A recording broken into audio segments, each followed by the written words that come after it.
Hey guys, Sean here. Welcome to the F1 Word and to the final qualifying watch-along of the 2024 F1 season. Of course, that is at Abu Dhabi. I can't believe we're here already, but we are here. I know I have a real difficulty grasping the concept of time. We've had this conversation many times before. But yeah, can't believe we're actually at the end of the season. A little bit flat in some ways because, you know, it is all coming to an end, but it's been a great season. It looks like we've got a cracking weekend as well, although also a bit flat because Charles Leclerc has a 10-place grid penalty. We'll get into that shortly, so that's frustrating. But yeah, there we go. It's the first one. It's the final one of the season, and I'm still looking forward to it because it's quali. But hope you are all very, very good today. Hey to Jake, to Pascal, to Fud, to Jonathan, to Lee, to Clay, to Vesk as well. Good to see you all in chat as always. Get your questions and your comments in as usual, and I will read some of those out throughout the stream, and we'll go from there. We'll kick things off though with a reminder, we are live tomorrow, a little bit earlier, 15 minutes, a whole extra 15 minutes. I know, 12:15 p.m. tomorrow for the final race watch along of the season. And of course, I'll be live with Stuart about an hour and a half after the race finishes for the race reaction. Again, the final one of the season. You can get a lot of finals this weekend. Lots still to be decided in the championships. Most importantly for Kevin, of course, who's just turned up in chat. Hey, Kevin, the Constructors Championship, but also second in the drivers and 10th in the drivers. Do you care, really?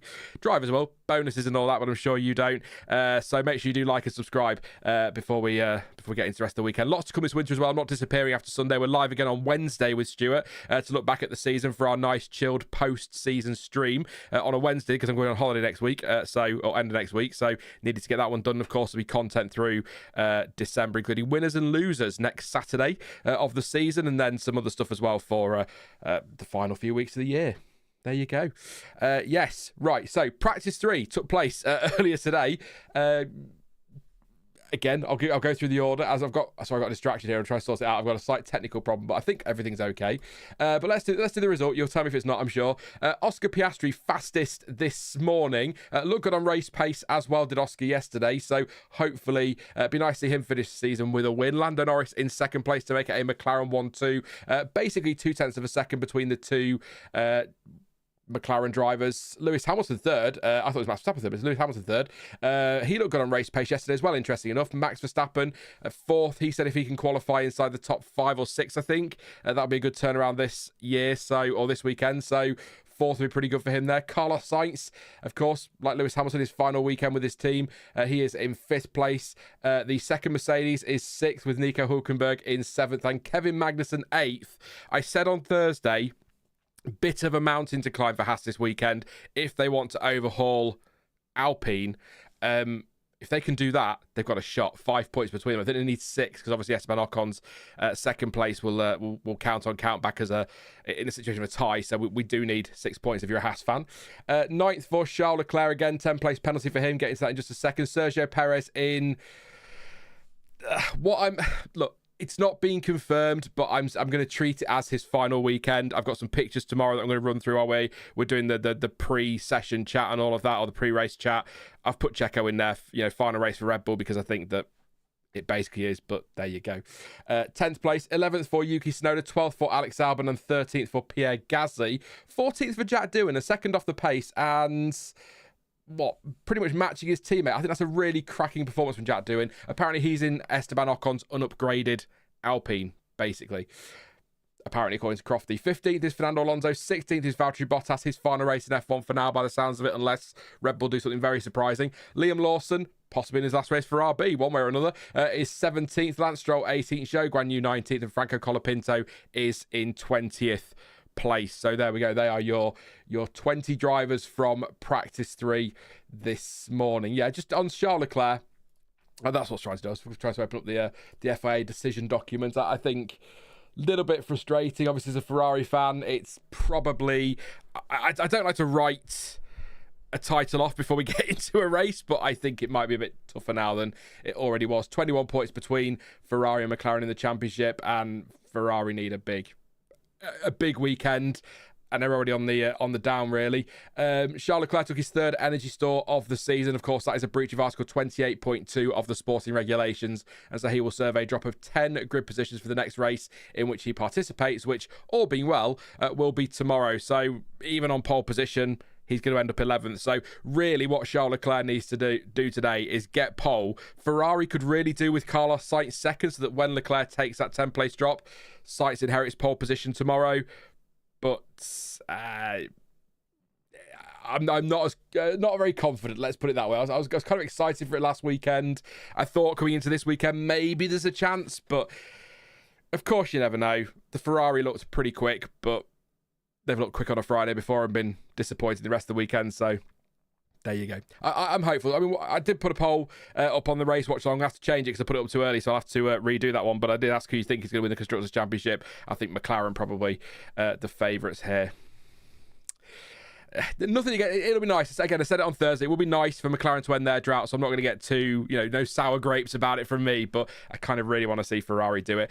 Also, in terms of storylines this weekend, it would be kind of cool to see Lewis Hamilton, if Ferrari can't win the Constructors, take the win in his final race for Mercedes. It's all been a bit... well, I think people seem to have forgotten, it's Lewis Hamilton's last race. Or Sky start their bit that I want to watch later, but they seem to have forgotten Lewis Hamilton's last race and Carlos Sainz's last race for Ferrari, or Hamilton's last race for Mercedes, of course. Sainz at Ferrari. We've forgotten about the Constructors Championship fight because everyone's dealing with snakes and catty comments, so it's a little bit frustrating this weekend so far. I have to say it's fallen a bit flat, but we'll see if things improve. Hopefully a good weekend from here on out. It's not a track I enjoy. I say it every year, but I think it's more to do with the fact it is the season finale. That's where the negativity comes from. I'm not saying if this had been the season opener, it would be my favourite race of the year. Nothing crazy like that. But I do tend to get a bit around Abu Dhabi. But let's enjoy it. We will enjoy it. Let's see what you guys are saying in chat then. Any questions, of course. We like to do questions at the start of quali, don't we? Quali watch along. And then we'll talk about the race with the build. The race watch along tomorrow. We'll talk about what happened here today. So Jonathan's now got to wear red with the 44. I tell you what, Jonathan, I said it to Ruby earlier this year. She was giving me grief for Ferrari being rubbish, and I was just like, you wait. You're laughing now. You wait. It could all happen. Stefan says, love to see another Aussie on the grid. Hey, Stefan, hope you're well, mate. Says, similar to when Doohan got to F2 early back when he was in F3. Yeah, how many Aussies? I was trying to think how many Aussies it is on the grid. We've got two, haven't we? Ricardo was on the grid earlier in the year. We've got an honorary Aussie in Valtteri Bottas at the moment, and of course, Lawson, whilst from New Zealand, is from that neck of the woods, so it's that region. So yeah, it's quite a grid filling up now, isn't it, of Aussies and New Zealanders, which is quite cool.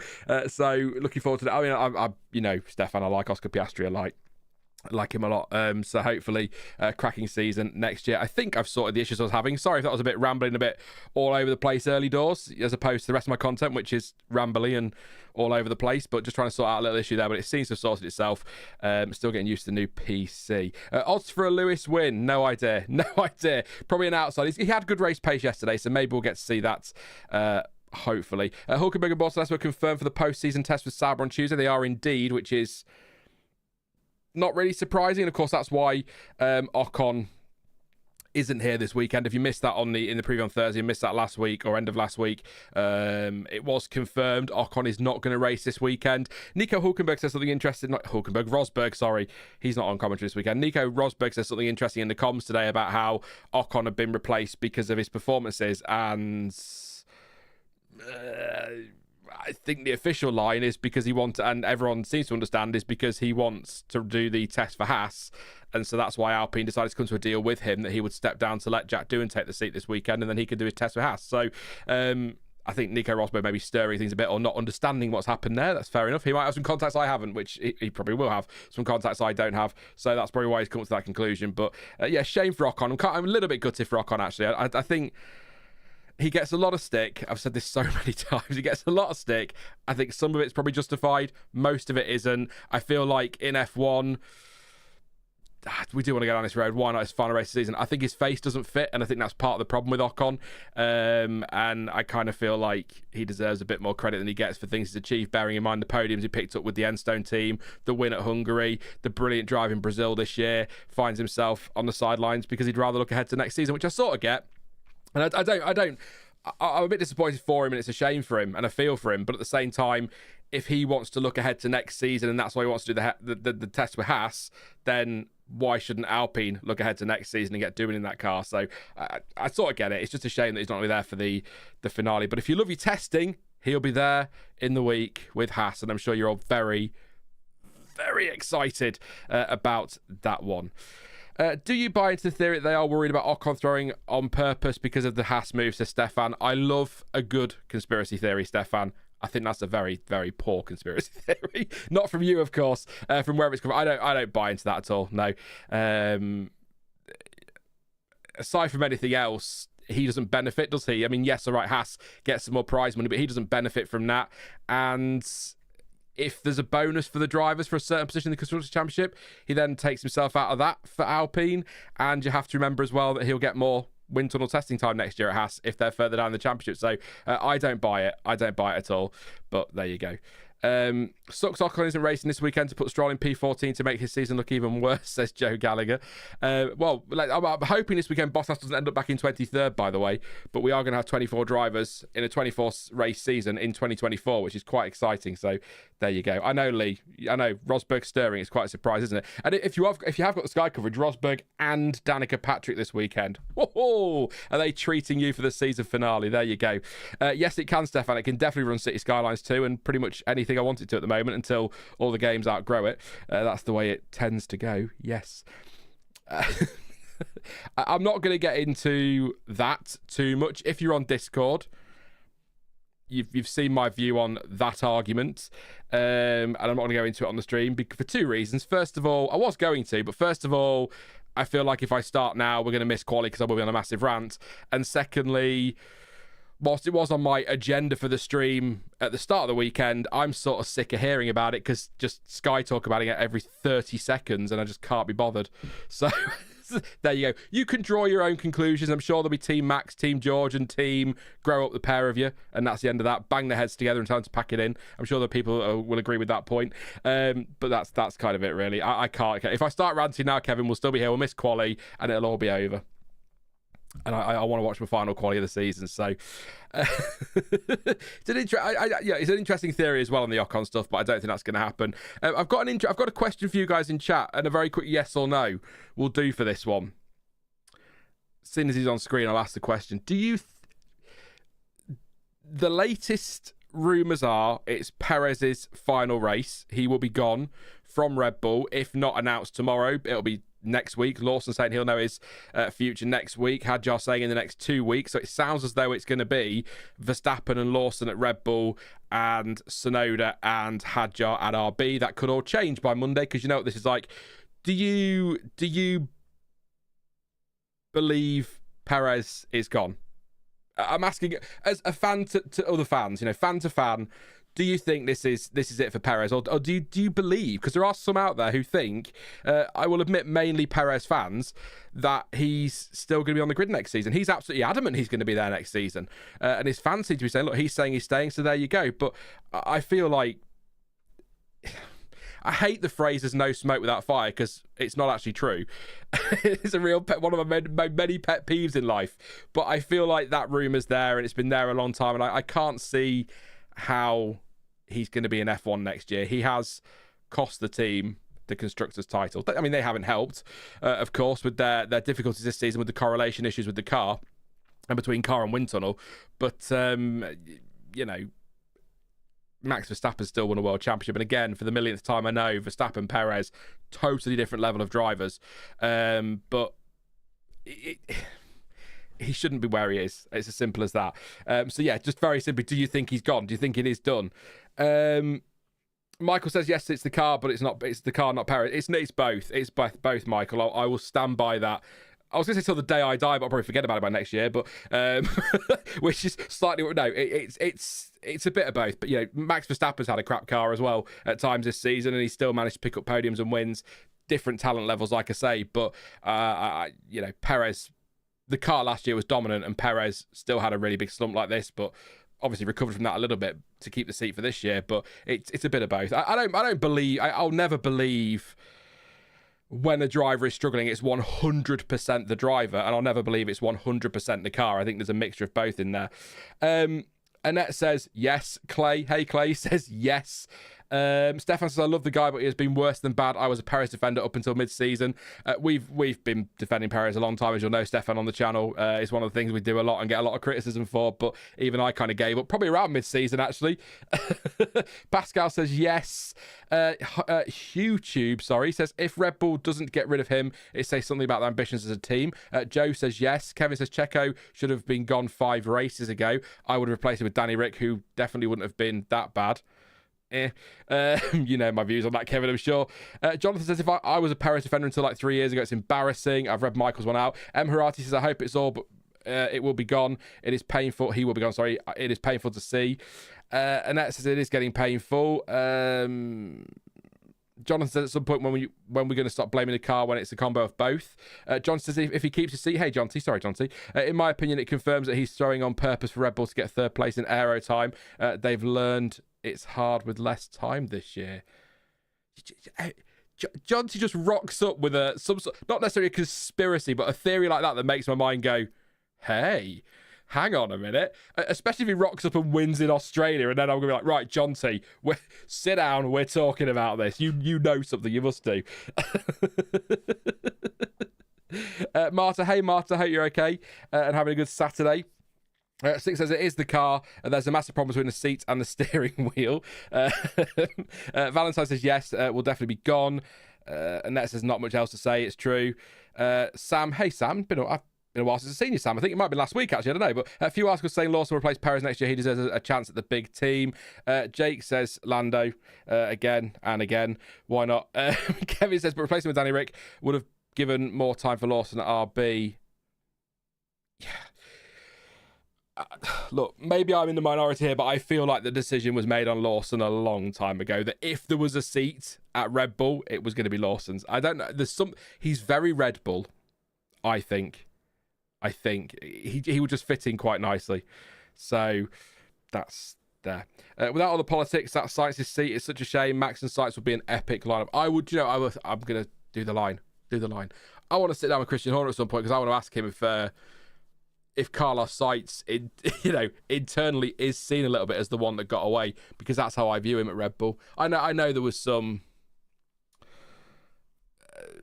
not animosity. Animosity is the wrong word, isn't it? It just, again, cattiness between dads, and there was a little bit of tension there, and that was a concern. But everyone's grown up since then.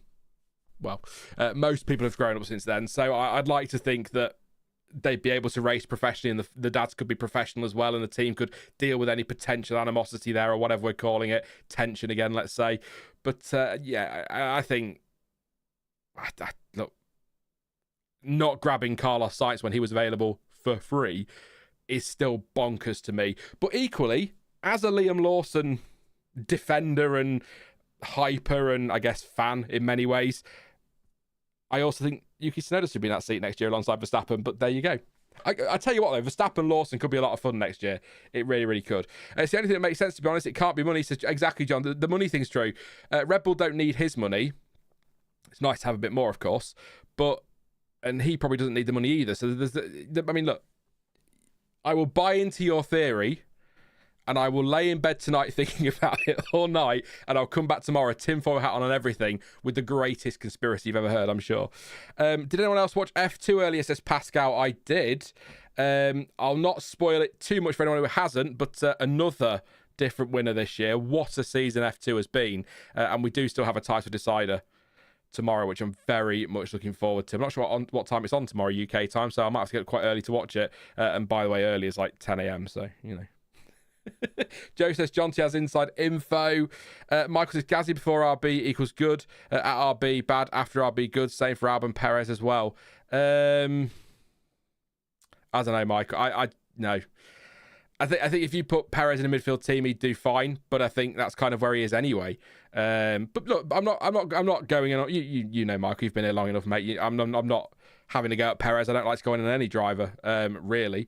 But I'm just not convinced it's one or the other. It's probably a mixture of both. I mean, the car isn't in a good place this year. And Max Verstappen is definitely, although I hate the phrase out driving the car, because I'm not sure you can, but he's definitely made that car look better than it is at times this year. So I just think it's a bit of both. I think I don't want Perez to go from the grid. I think Perez a lot of people disagree with this. Yes, his stock has dropped, but I think it would be crazy if Perez gets dropped, if Cadillac don't at least ask the question and have a look at him, because that experience alongside someone like, we're assuming, Colton Herta, if he can get a super license, could be huge. Same with Bottas to Cadillac. I mean, you know, yeah, again, neither driver has set the world alight lately, but that experience, with the experience of working with big and established teams, to a brand spanking, this isn't a buyout of another team, this is a brand spanking new team. I don't think Perez Bottas alongside Herta is a bad shout, to be honest. There you go. That's there you go. You heard that's my early prediction. One of those two alongside Colton Herta, although I'd quite like Pato O'Ward, because I think he's quite ace. I don't know why. I just think O'Ward is ace. I just do. I know a couple of people in chat who are here right now really don't like him, but I think I quite like him. So there you go. Where are we? 9 minutes away from the start of quali, 4 minutes away from the start of the music. I won't sing it for you, don't worry. Yeah, looking forward to quali. So we'll get onto the watch on screen very, very shortly. So don't worry. If you are just tuning in, you've not missed anything. Just me rambling for half an hour, and you get 45 minutes of ramble tomorrow, which should be fun. So there you go. Kevin says, I'd take Bottas over Checo. Sam says Perez has been chatting with Binotto at Sauber, soon to be Audi in the paddock, so maybe Checo to Audi for 26. They've got Hülkenberg. Well, I suppose Bortolesso does. If Bortolesso doesn't do well enough, then maybe they will look at Perez alongside Hülkenberg. But yeah, people often point at second drivers and cry bad driver. It happened to Rubens, Massa, to Bottas, and it's happening to Checo. Rosberg deserved, says Fudd. I'm not looking at Checo and saying bad driver. He's not a bad driver. Daniel Ricciardo isn't a bad driver. As Michael's pointed out, Pierre Gasly, Alex Albon, they weren't bad drivers at Red Bull. It just didn't work for them at Red Bull. And Sergio Perez, it's not all been... Sean's had a video idea for the winter. There we go. It's not all been bad. Just click. There it is. Yeah, it's not all been bad for Perez. There's been some very, very high moments at Red Bull and some hugely important contributions. Abu Dhabi 2021. We'll leave it there. But he's done a great job at Red Bull at times. It's just not worked at times last season and this season. That's the problem, isn't it? So, but yeah, how do we get here? Yeah, I was talking about just tomorrow, the pictures on screen are just going to be drivers who are leaving their teams or leaving F1, starting with Kevin Magnussen, working all the way through to Esteban Ocon. So I was basically saying I've put Perez in there because I think this is it, and then I asked the question, and most of you seem to think it's game over. Oh my god, I want to punch my TV every time Danica talks. Now my cat walked out the room when she came on. I'll be honest, Kevin, I feel like walking out the room when she comes on as well. Naomi, I would rather have Naomi Schiff every weekend than Danica Patrick. So I don't know what to say. Some of the things she says just makes me go, ugh! It's just so annoying. The questions she asks team bosses. Also, nothing against Americans. Straight away, pit road. Shh, I'm having it. All right, it's straight and pit lane. Okay, keep that to IndyCar. It's fine. It really doesn't matter. It really doesn't matter. I'm just having fun. I would take Carlos. Says Suchya. I like Danica, to be honest, says Dex. No hate towards her. She's just the last person to be talking most. What's Jonathan? I don't hate that. I don't know Danica Patrick well enough. I don't know well enough to hate her. But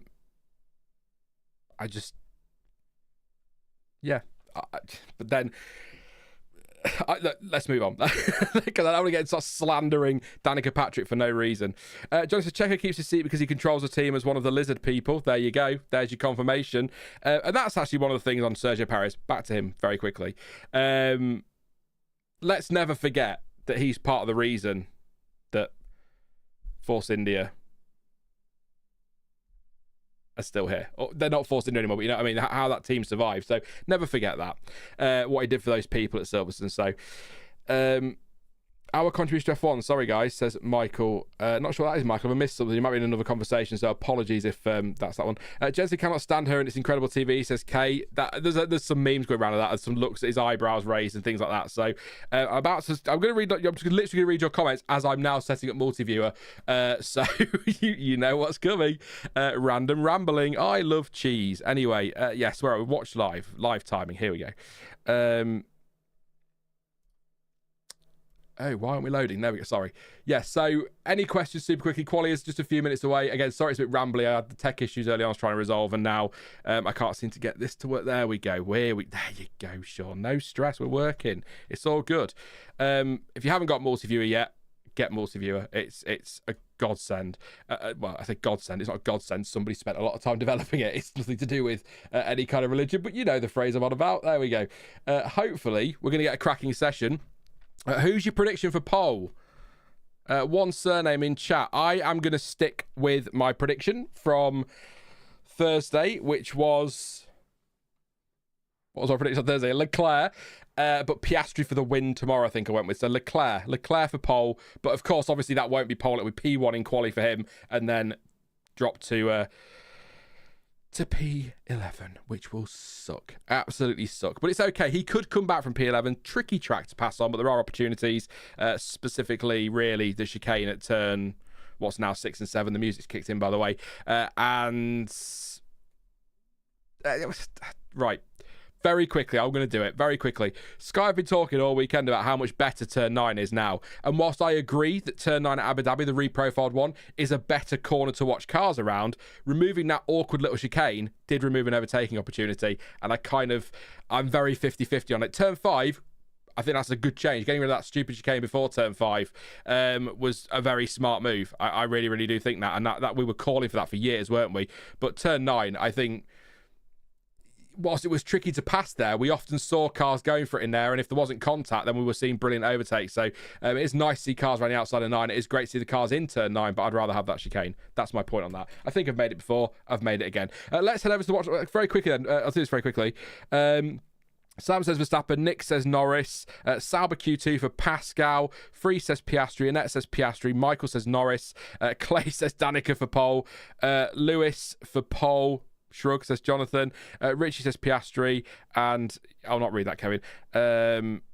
Yeah, there we go. So let's go to the watch on screen. Oh, do you know, I don't want to get cocky. That's pretty good. That's pretty bang on. Yes, live timing, of course, provided as always by the awesome folks over at Multiviewer for F1. As always, stream is not sponsored. It is just that they provide the live timing, so I think they deserve a shout out for it. If you haven't got it, it's a free app, but you do have to pay for an F1 TV access or an F1 TV Pro subscription. It's like $2.29 for access in the UK, so it's not a lot if you can afford that. So definitely worth it for next season, probably now, I'd imagine. But yes, definitely worth it for next season. Lots of great data on there, so give those guys, check that app out and give those guys a follow on socials as well. Liam's telling you that there's no track footage. There you go. He can deal with that one for me in that really awful photo. And I will bring you as many updates from session as possible. My awful BTEC Crofty impression. Why not? And we're ready for quali to get going. I will put the track map back up. Don't worry. Liam can stay there for just a moment. I'm going to mute for 1 second while I have a drink and get ready for this one. So I'm not going to disappear.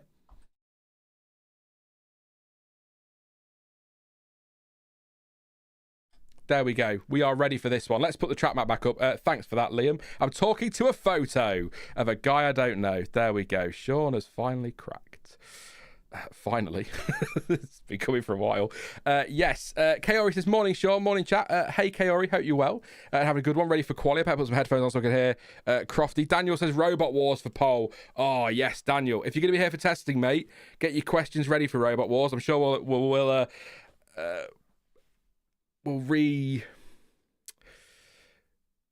get back into that, I'm sure. Definitely. And keep any awkward questions you've got for this weekend, something that's going to take like 20 minutes to answer, save them for February, because then we can do them in testing, because we've got a lot of time to fill. Very much looking forward to 2026 testing, because apparently we're getting three-day tests. So that is a lot of streaming. Sam says, will you be at the live launch in London next year? I won't be, Sam, no. I thought about it and I had a look at tickets, but then I thought, do I want to pay to see this year's cars in next year's livery? And I thought, probably not really. If they ever do it again, I might consider it if it actually looks like a cool event, but I'd rather keep my money for that one. So, yeah. My heart says Sainz for pole. My brain says Max or a McLaren, says Clay. Can you start selling Tyre Talk t-shirts, Sean? I can't, no. True story, very quickly. Quali is about to start. If I start selling merch, then my channel gets seen as commercialised, and then I'd be in trouble for using the F1. So I can't, unfortunately, but it'd be cool. Tyre Talk. Yeah, here we go then. We are green, by the way, according to the official app and all of that business. So we are, what are we, 30 degrees track temperature, 26 degrees air temperature, 65% humidity, and this will really shock you.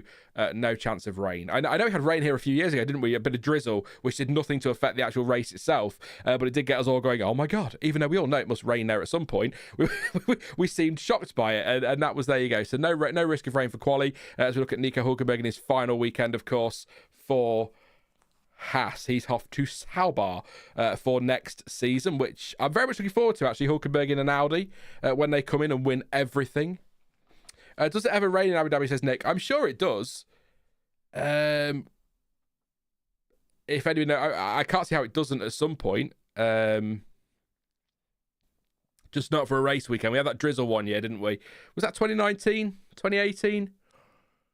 Can't remember, but we are go, by the way. We are well go in this session. I don't really know why. I do know why. I'm going to shut up and stop looking an idiot. I'm going to tell you, my TV, I rewound it earlier to rewatch something. So that's why I'm a little bit behind. There we go. The session was go a long time ago. We are 16 minutes left, and Lance Stroll is the only one out on track. That was such a Sean moment, that was. My clocks aren't lining up. I wonder why. Oh, yeah, because I'm an idiot. Alonso's heading out of track on the hard tyre for Fernando Alonso, apparently, and the soft tyre for Stroll. I assume Fernando is just going to put a lap on those tyres and put them through a heat cycle like they like to do at Aston Martin and a few other teams as well, ready for the race on Sunday. John says I think it was 2020. Could have been 2020, actually. That's a good shout. It was in that area, wasn't it? It was definitely in that area. It was what I was saying by that area is pre-2021. No. It was definitely pre-2020. I'm sure it was. Oh, I can't remember. It's a lot's happened. I've slept since then, for starters. So, yes, we're watching Fernando Alonso. Just put again. I'd be very surprised if he goes for a lap on these hard tyres. You never know. He may do, but Lance Stroll is going to be the first to do a lap time here. We've got some more cars now. The Mercedes duo moving towards the end of the pit lane. They are ready to go. Russell out first, followed by his teammate Lewis Hamilton. And that says, oh my, Sean and F1 of Sync. Oh my, Sean and F1 of Sync. There you go. You see. Apparently it rains on average 16 days per year, says Lewis. There you go. It was 2018, says Steve, for the rains. So there you go. 16 days per year it rains. That answers the question. Who asked it? I've forgotten now. Somebody did. Earlier this year, there was an endurance race in the Middle East, and that had a lot of rain, says Del. There we go. Chat's caught up now, which is good. That's good. So Stroll is, and this may shock you given he's the only one to do a lap time at the moment, has just set a purple first sector. So there you go. April, there was some flooding in Dubai, an hour up the road due to rain, but not too much rain in the desert, says Sean. Nice to see you, Sean. And also, correct spelling of the name. Good to see. None of this SHAUN nonsense. SEAN. So that's a debate for testing. We'll definitely save that one. We'll be back for testing, by the way. Already plotting it with Stuart, so should be good. Should be good. That's if you don't know what the testing streams are, oh, you're in for a treat. Lance Stroll then purple again in the middle sector, obviously because he is the first one to do lap time. Sergio Perez out on the softs. We've got 3 cars on the hard tyres, including the 2 Mercedes there. So Fernando has stayed out, but he's pitting now. Yeah, there we go. So it was just the 1 lap on those, and I assume that the Mercedes will do the same.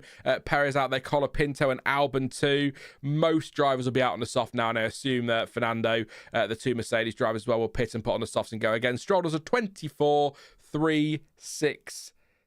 So a really steady start to the session here. They're now starting to head out. We're starting at the queues at the end of the pit lane. They've all had 5 minutes, and they've all decided to come out at the same time for optimum track conditions, of course.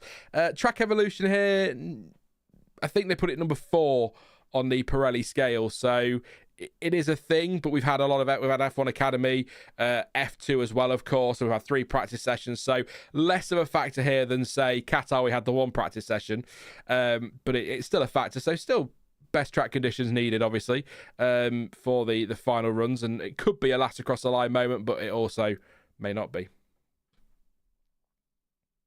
What's the white chalky stuff on turn 12? Says Louis. I'll have a look at it, Lewis. I'm not sure.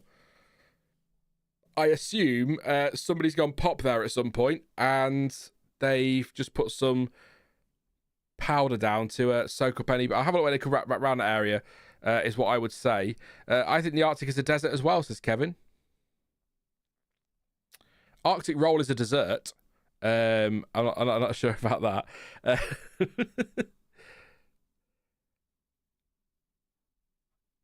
Watching Sergio Perez now. I'm sorry, I shouldn't go quite like that when I'm doing these streams, but I was just reading the chat and I'm just sort of smiling at conversations. Kaio says, not about the track, but this venue is so beautiful. It does look great under the lights, doesn't it? And the track has improved. Again, I don't, turn 9 for me, the chicane was a better overtaking opportunity, but it's a nice corner to watch cars in. It's a better corner. Turn 5, such a difference down there as well now. The thing I love about Abu Dhabi is particularly on the track map, you can see it now, is you've got cars coming round and they look like you're stopping on track because they're coming out the pit lane, which of course goes under the track here, and it looks like they stopped on track. So I'm like, what's happened down there? But they've not crashed in a tunnel. That's Gasly leaving now. Doohan just joined the track. Tsunoda crossing the line to start his lap. Into turn 2 now. Perez obviously purple in the first 2 sectors, 24.366 to beat. So you'd expect Perez to go quicker here, but quicker by what margin? That's the question. Lots of cars out there now. In fact, pretty much everyone apart from Hamilton, Stroll, and of course the second Mercedes. Verstappen's now got purple in the first sector. It is a 23.5 for Perez, 8 tenths quicker than Lance Stroll, but his first sector has already been beaten by Verstappen. His second sector has been beaten by Alex Albon on a 36.0 by a thousandth of a second, to be fair. So it's very close in there with Alex Albon in that middle sector. We'll see what Max Verstappen and Albon can do as they come across the line. Lawson starts his lap. Bottas starts his as well. I think this will be a bit chaotic as the session goes on, but it was definitely a steady start there, wasn't it? For sure. Last sector is the worst part of the track. The rest is okay, says Dex. Do you think Dex better since they just reprofiled it a little bit? Not necessarily for overtaking, but I think it is slightly better. It's less awkward. Less clumsy is a good word, I think. The final sector, since they've kind of opened a few corners up a little bit. But I think... Well, I was going to say the middle sector is good, but the middle sector is not really anything, is it, really? Let's be honest, not a lot there. But yeah, no, first sector is quite good. Max Verstappen is going to go top of the timesheets. 24 flat from Tsunoda.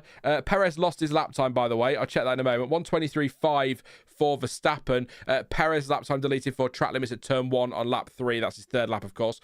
Colapinto also had a lap time deleted, but I don't know if that was a hot lap or not. I must have missed that across the line. But Verstappen fastest, 23.5. Tsunoda 24.0. Leclerc moves into second, 23.7, puts Tsunoda down to third. Zhou up in fourth place, 24.1. Albon 24.1 and Stroll 24.3. Piastri purple in the first sector. He's looked rapid this weekend as Piastri. And on that note, Carlos Sainz is rapid. Goes to the top of the timesheets by 300ths of a second. 300ths of a second to Max Verstappen. Ferrari really could do with pole position for Sainz today. Or Leclerc pole, Sainz second, and Leclerc obviously drops to P11 with the 10th place grid drop if you weren't with us earlier for the not Control Electronics, Energy Store. That's the one. Third one of the season.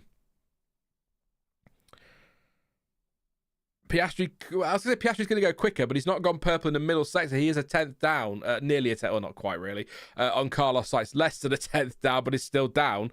So we'll see what he can do. So that's Norris over on only a 23.682 for Norris, and P4. Magnussen up there in P3, taking the mickey. Here comes Oscar Piastri. He's only 4th. So our McLaren, obviously you've got to be careful with your tyres here. We saw it in F2 possibly, and certainly we saw it in in F2 quali, sorry, and we definitely saw it in FP3 this morning. That final sector, if you cook your tyres too much, you will struggle with potentially the rears in that final sector. So you don't want to push them through. It's a tricky track. It's one of those. You kind of need a balance to that rather than, purple first sector, purple second sector could easily end up as a yellow third sector. It's a weird one, but what happened with Kimi Antonelli today? Prema only raced with Behrman. I'm not sure what's actually wrong with him, but I know he was poorly, didn't feel very well, so didn't race. So hopefully he'll be better for tomorrow. He will be able to race tomorrow. He qualified, didn't he? So hopefully better for tomorrow. So nothing to worry about there. With Track Evo, these early laps won't matter. Johnson just said Track Evo seems huge.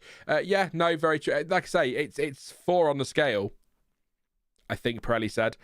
So it is a factor, but I think it rubbers in more than other tracks over the weekend because of the support races, but it is still definitely a factor. Although I do agree with Jonty, I think it seems greater than I was expecting, the track evolution.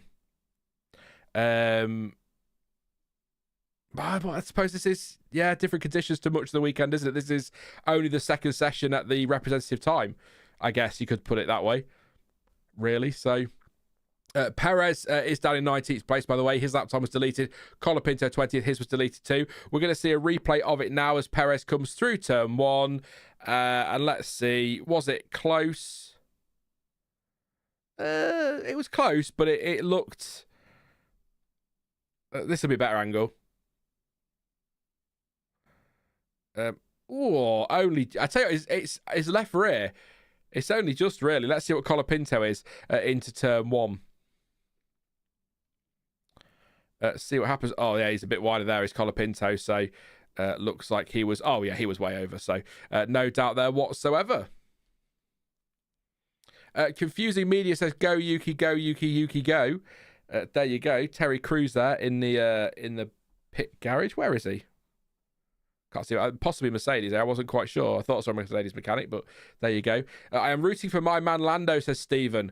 There we go. A lot of people are rooting for Lando, I think, today.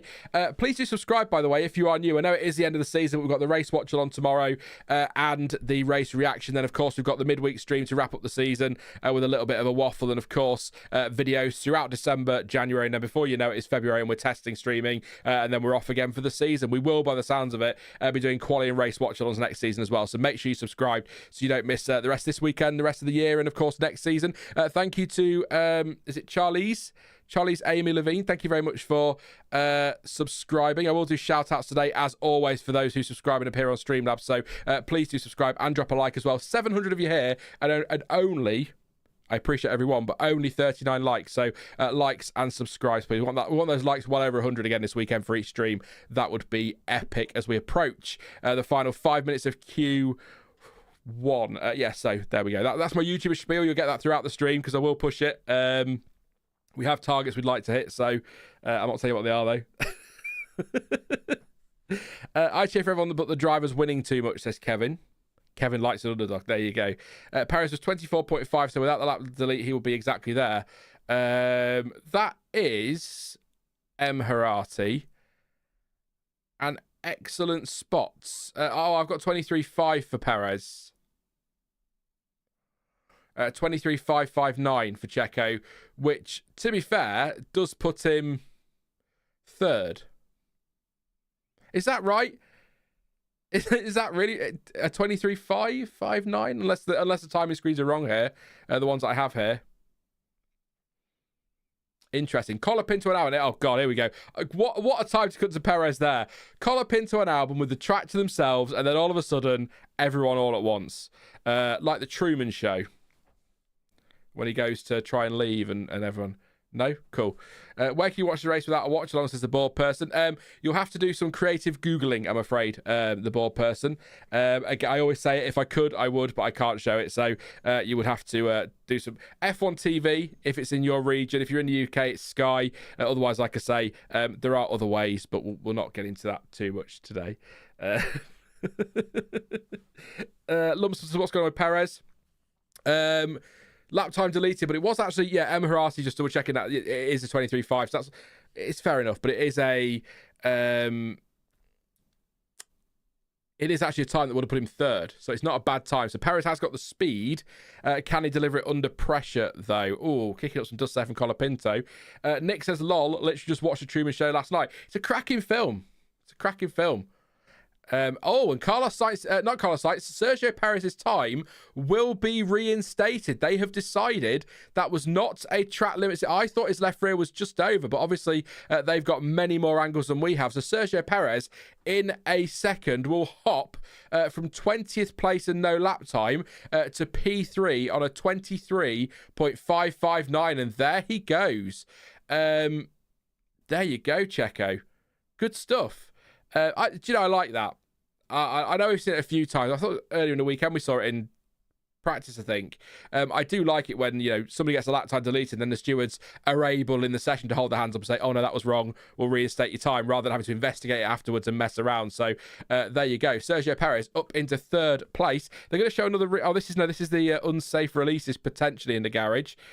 In the pit lane, sorry. Perez coming down there, and then we've got an RB, a Sauber, another RB, another Sauber. Oh, goodness me. Tsunoda and Bottas pretty close there as well. Good. Perez, like me at the traffic lights, getting angry with people, getting him away. There we go. Let's have a look. Oh, again from the rear. His left rear looks to be ever so slightly off, but that's fine. That's if they're not 100%, then they should have to reinstate the time. I think that's fair. Lance Stroll has suddenly greyed out on the timing screen. He is. Oh no, he's gone back now. I was gonna say he's definitely out there somewhere. He's with Hulkenberg on track. So there you go. Marcus, everyone gets a grid penalty. There we go. Give them all a grid penalty. Why not? Right, we've got a minute and a half to go. In Q1. Don't forget, if you're new to F1, we've still got Q2 and Q3 to come. Very exciting. Kevin says, Martin says it's okay. I wonder what Danica would say. Asked nobody ever. Yes, the Sainz is fastest. See, 23.5. I think somebody just said they don't think that would get Perez through. But, I mean, Verstappen's on a 23.5. So, this is the key point now. We're going to get an idea of track evolution now with these final laps. Obviously, everybody light fuel, pushing hard, giving it everything on these final runs to try and end their season in qualifying on a high. But Zhou moves up to 12th place on a 123.880. Can theoretically go again, but won't because he's got to charge his batteries, I would imagine.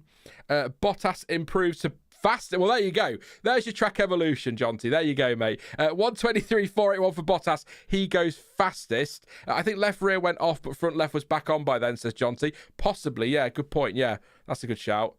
This will be tight. That is what Hamilton's been told. Yeah, but if Bottas just gone fastest, this is going to be it. Here we go. Somebody's just moved up. It is Tsunoda into 11th place on a 23.7. This is going to get chaotic with 20 seconds to go. That was very much traffic paradise, as these drivers call it, for Liam Lawson coming to the final corner there.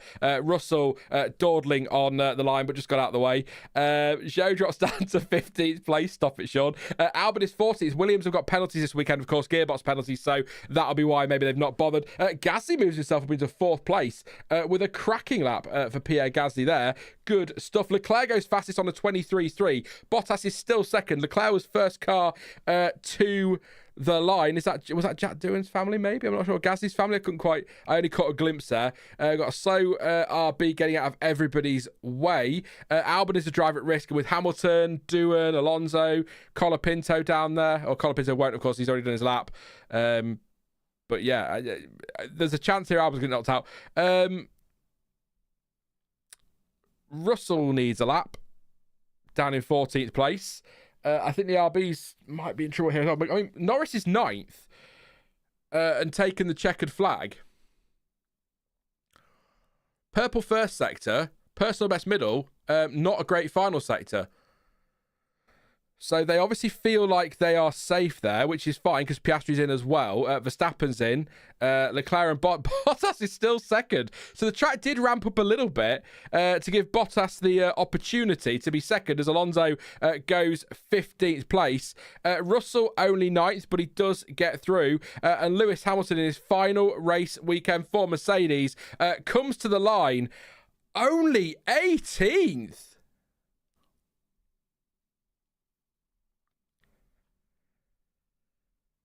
Wow. I was not expecting that. Obviously, practice is only practice. Obvious statement alert. But he was quick this morning. And he looked quick on race pace as well. Lance Stroll lap time deleted for track limits at turn 1. See if that drops him down anywhere. But Hamilton's messed that up big time, guys. So Lewis Hamilton, in his final qualifying session for Mercedes, is out. Jonathan, our resident Hamilton fan, let's say, says, what a freaking joke. Yes, positive spin on it for you though, Jonathan. It does mean you might get to see a Hamilton Classic tomorrow. So there you go. That's surprised me. I wasn't expecting a Mercedes down there this weekend, but Hamilton is out in P18. What's under? He's got a bollard under his car. Was that something to do with that? I don't know. That is Merc waiting too long when the pit queue is out accounted for and then having to rush this out lap. Hamilton's that was bad, man. Jesus. Good point, actually, John T. Yeah, because he was told, wasn't he, this is going to be close. So obviously had to push his out lap. Can't do the perfect out lap. I mean, Russell was only 9th in fairness. And can I just say that Russell was 9th, 2/10 quicker than Albon in 16th. So it was close out there today. It was close out there. But Valtteri Bottas. Oh, Magnussen. Now. So Magnussen sort of cut the corner to jump out the way, hit a bollard, which then went under Hamilton's car, which he carried round with him. So,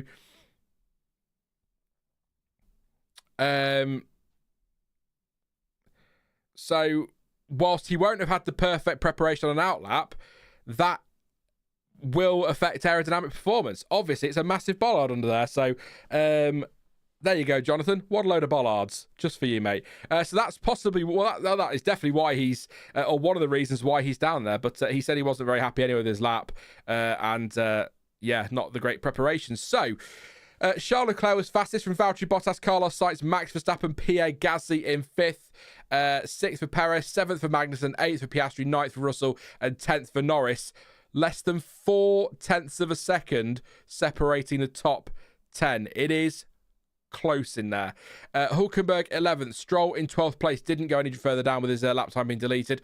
13th for Lawson, 14th for Tsunoda, 15th for Alonso, scraping through by a few hundredths. And then in 16th place, it was Alex Albon, 17th for Zhou Guanyu, 18th and out for Lewis Hamilton, 19th for Franco Colapinto, and 20th and last for Jack Doohan. 8/10 off the fastest time they're doing, and 6/10 off his teammate, which is a big gap.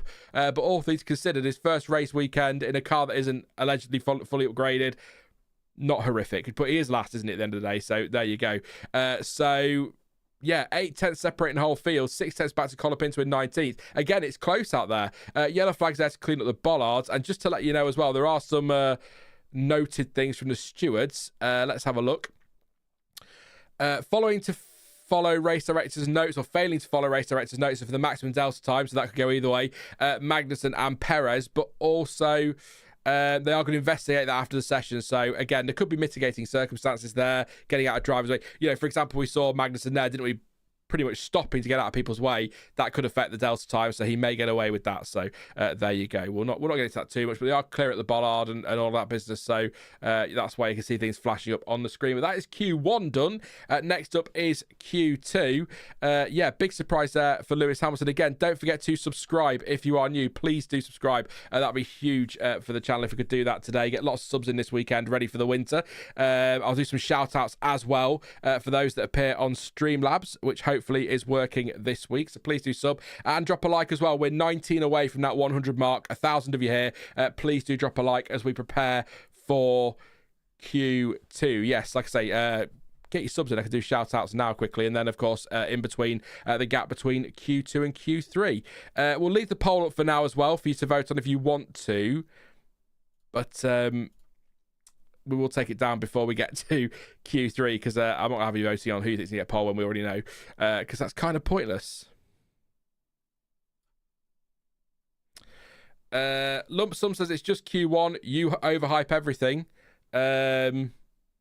I mean, I read the Times, but sure. Bottas P2.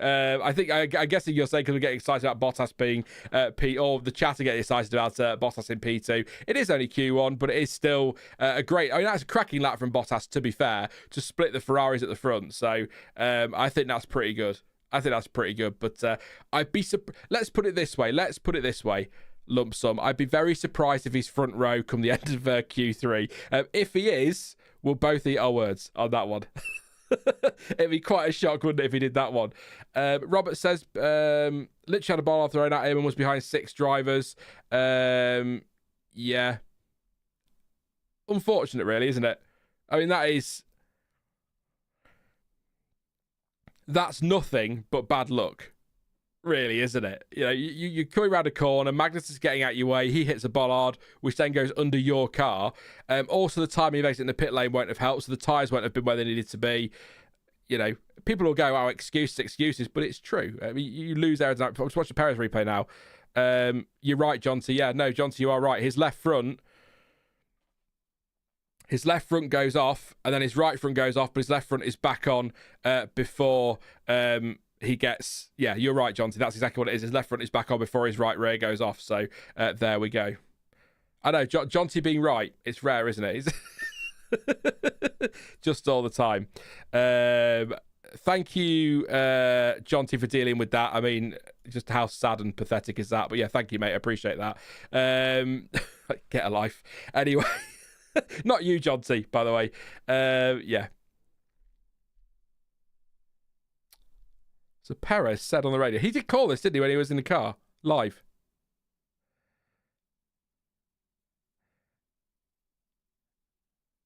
Perez isn't happy that they wasted a set of tyres. But, yeah. So he's not happy about that. But, hey, look, at the end of the day, they could only...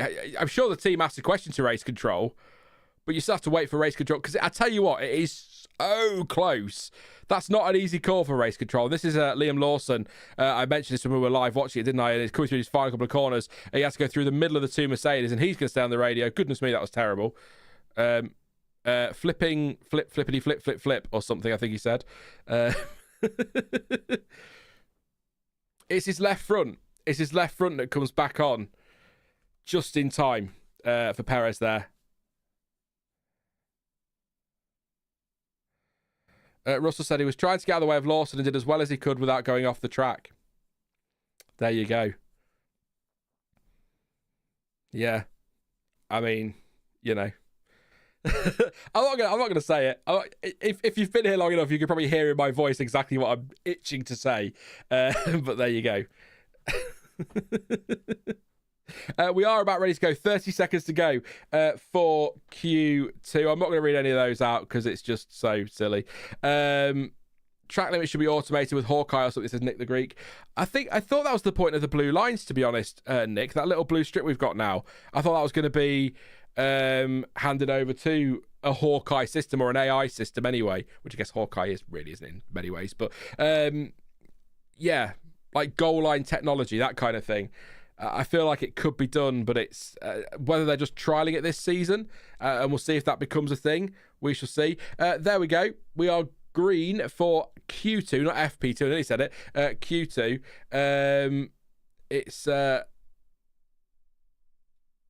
It's go. I imagine we're going to have this awkward 2 or 3 minutes where nothing happens and maybe a driver goes out. But yeah, happy for Bottas, says Edgars. Yeah,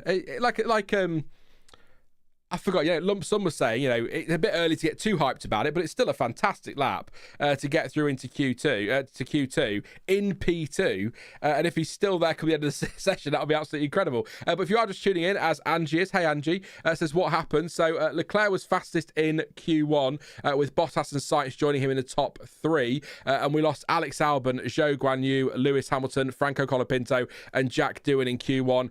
Hamilton having all sorts of, bad preparation lap because they were, the traffic jam in the pit lane, and then a bollard got caught under his car after Magnussen kicked it up, and just a bit of bad luck there, and just struggled with his lap overall. As a result, lots of factors basically. So there we go. That's where we're at the moment. And Verstappen is first one out on track. Track evolution seems to be a thing, or a bigger thing than I was expecting. Although Bottas did that lap time, didn't he? And then others improved, but didn't really. I mean, Gasly up in 5th, maybe you could argue. But it wasn't quite what I was expecting after I saw Bottas' time. I thought we were going to see a load of people like Albon and Zhou and Colapinto suddenly up there and Doohan, but it didn't happen. Turn 14 incident involving cars 63 and 30, that's Russell and Lawson, has been noted for impeding. And just to confirm, to let you all know right now, Lawson was on a fast lap, Russell was not. There you go. Hi Sean, do you have a list of all the people who have grid penalties this weekend? Says Jay Webb. Hey Jay, Jay Webb. I read you, that's it, Jay Webb, just Jay Webb. It's Leclerc has a 10-place grid drop for the new energy store. And I know that it's gearboxes, or I think it's gearboxes for the two Williams drivers for penalties as well. But I will have a check in the gap if you're still hearing a bit, Jay Webb, in 12 minutes or so, just to double check with the FIA site. But I don't want to open anything just yet while I've got track maps and things on screen. So we'll see in a few. I'll double check it. But I think that's it. I'm sure somebody in chat will let me know if things are wrong, which they probably are. Why are we... There we go. Sorry, I'm having all sorts of trouble today with one thing or another. I'm just not prepared at all. I've been prepared all day. I've been ready for this final session. Right, here we go. Verstappen, first one to do a lap. He's got Norris on pit exit, who avoids quite nicely there. 12 minutes to go. He is obviously purple in the first sector because, Hulkenberg under investigation for failing to follow race director's instructions at the pit exit. So something's going on there. Maybe backing up too much, possibly. So a few investigations already. Kevin says Martin rightfully wondering why the bollards are even there. Yeah. Bollards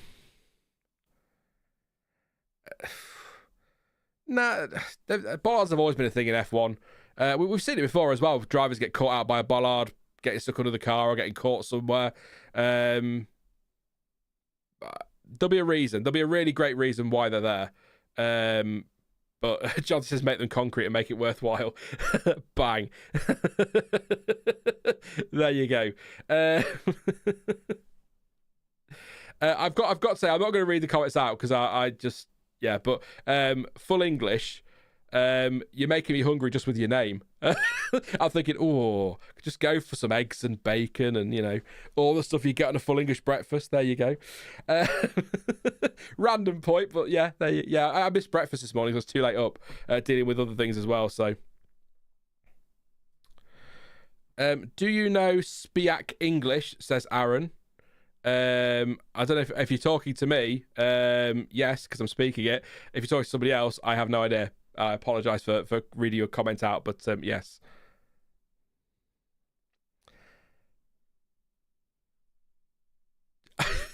I'm just drawing through chat, see if there's anything I've missed there. There you go.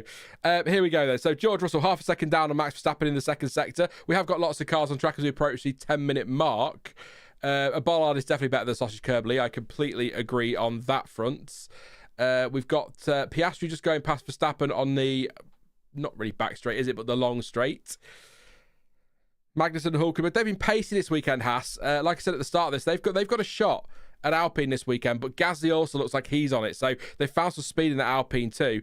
Over the line goes Russell, goes second, a 10th down on Max Verstappen. They've reviewed the Russell and Lawson one and said there's no further investigation for impeding. Cool. Nico Hulkenberg goes second on a 23.5. Russell, sorry, was quite a bit down on Verstappen. I read it wrong. It's 8/10 down in the end. So there we go.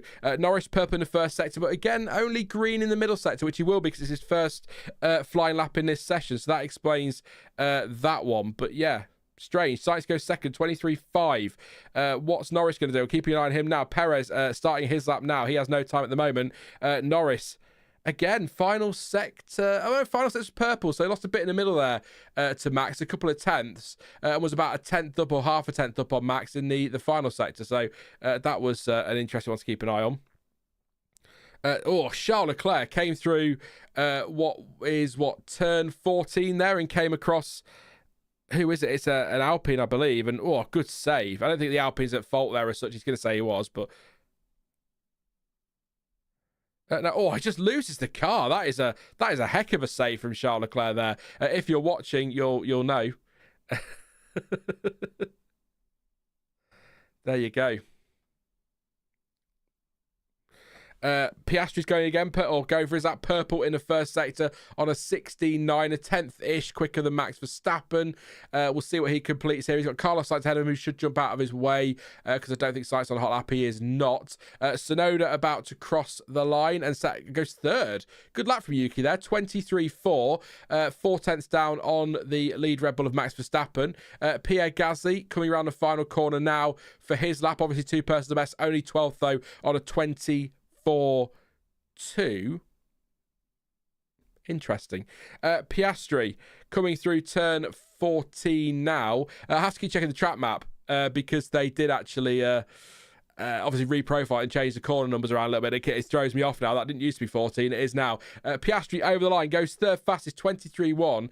So purple first sector, a tenth down in the middle sector, and then a tenth, 2 tenths. No, a tenth. Yeah, 10th. 2 tenths overall. 10th down in the final sector, so that's where he lost that time there.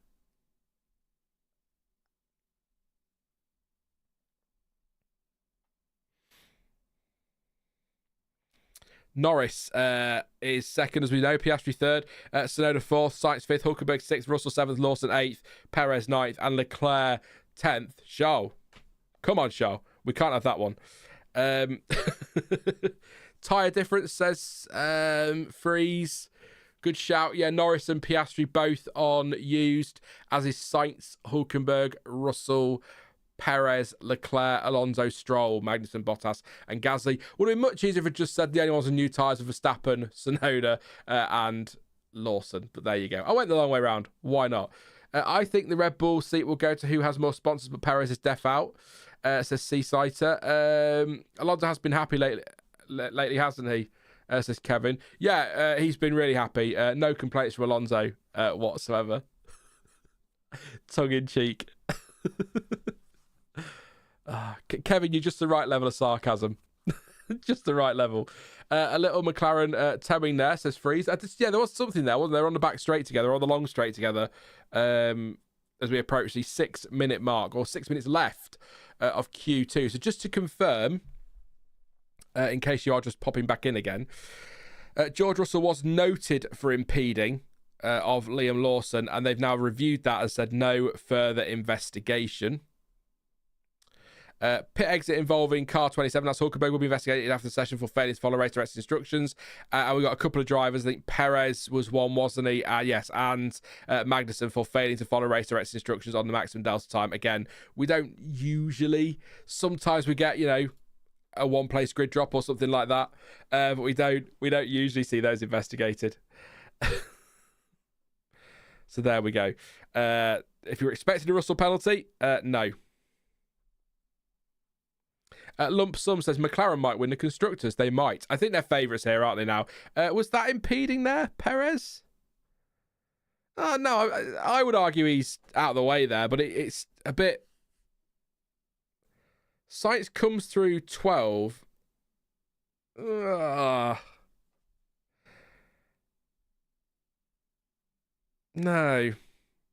Not sure on that one. Not sure at all. Verstappen is taking his helmet off. Everyone's in the pit lane with 4:45 to go. So now we sit and we wait. Again, I feel like that, we're waiting at the start of Q1, waiting at the start of Q2, we're now waiting halfway. I know there's always the breaks in the session, but we sometimes have, or usually have somebody out there, don't we? But obviously, people have used a lot of the old tyres in this session, so fresh tyres for everybody now. 23.4 is the projected knockout time. If that's correct, Verstappen should be okay. Norris and Piastri should. Tsunoda down, all need to go again.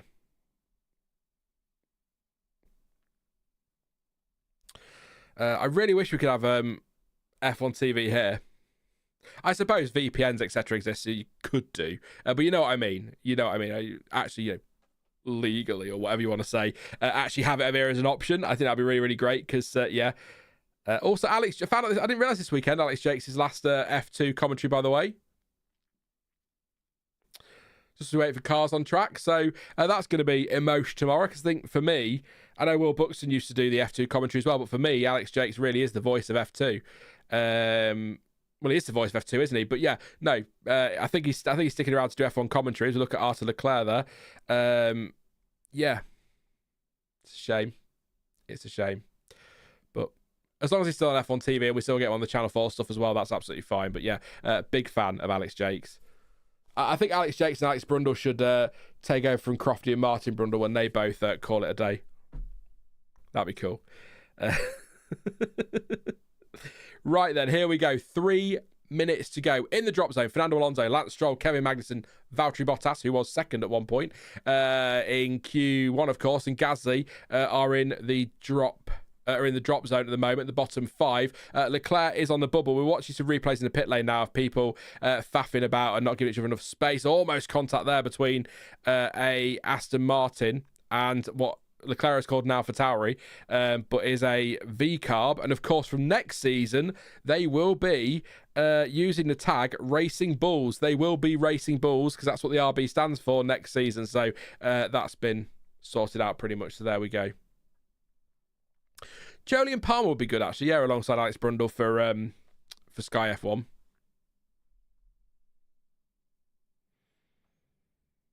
Yeah. I'd take that. Coming up to 2 minute mark then. Magnussen's going to get his lap in now. Here we go. He's got some traffic ahead of him, but that should hop out of the way quite easily. But yeah, like I say, has to have got the pace this weekend. Gasly's going to have to really, really put in a cracking lap as well. Yeah. There'll still be V-carbs. But their chassis, I think there's chassis will be V-carbo 2 or V-carbo 1B or whatever they're going to call it. But their team will be Racing Bulls, if that makes sense. So we'll be saying Racing Bulls next season rather than RB and V-carb and whatever. I'm just going to call them Toro Rosso, because it's just an amazing name. Much better than anything else I come up with. So Magnussen is coming through the middle sector now. His personal best and personal best. He's actually only 600ths down, just about, over on Leclerc in the drop zone. So he does need a lap here, Magnussen. So he's going to have to really hook it up in these final few corners as we come through turn 10, 11, 12, and then now into 13, under the hotel into 14. And then, of course, a little short blast for the quicker turn 15 than it used to be. And then the slightly awkward turn 16. Keep it in track limits if he can. That'd be cracking K-Mag.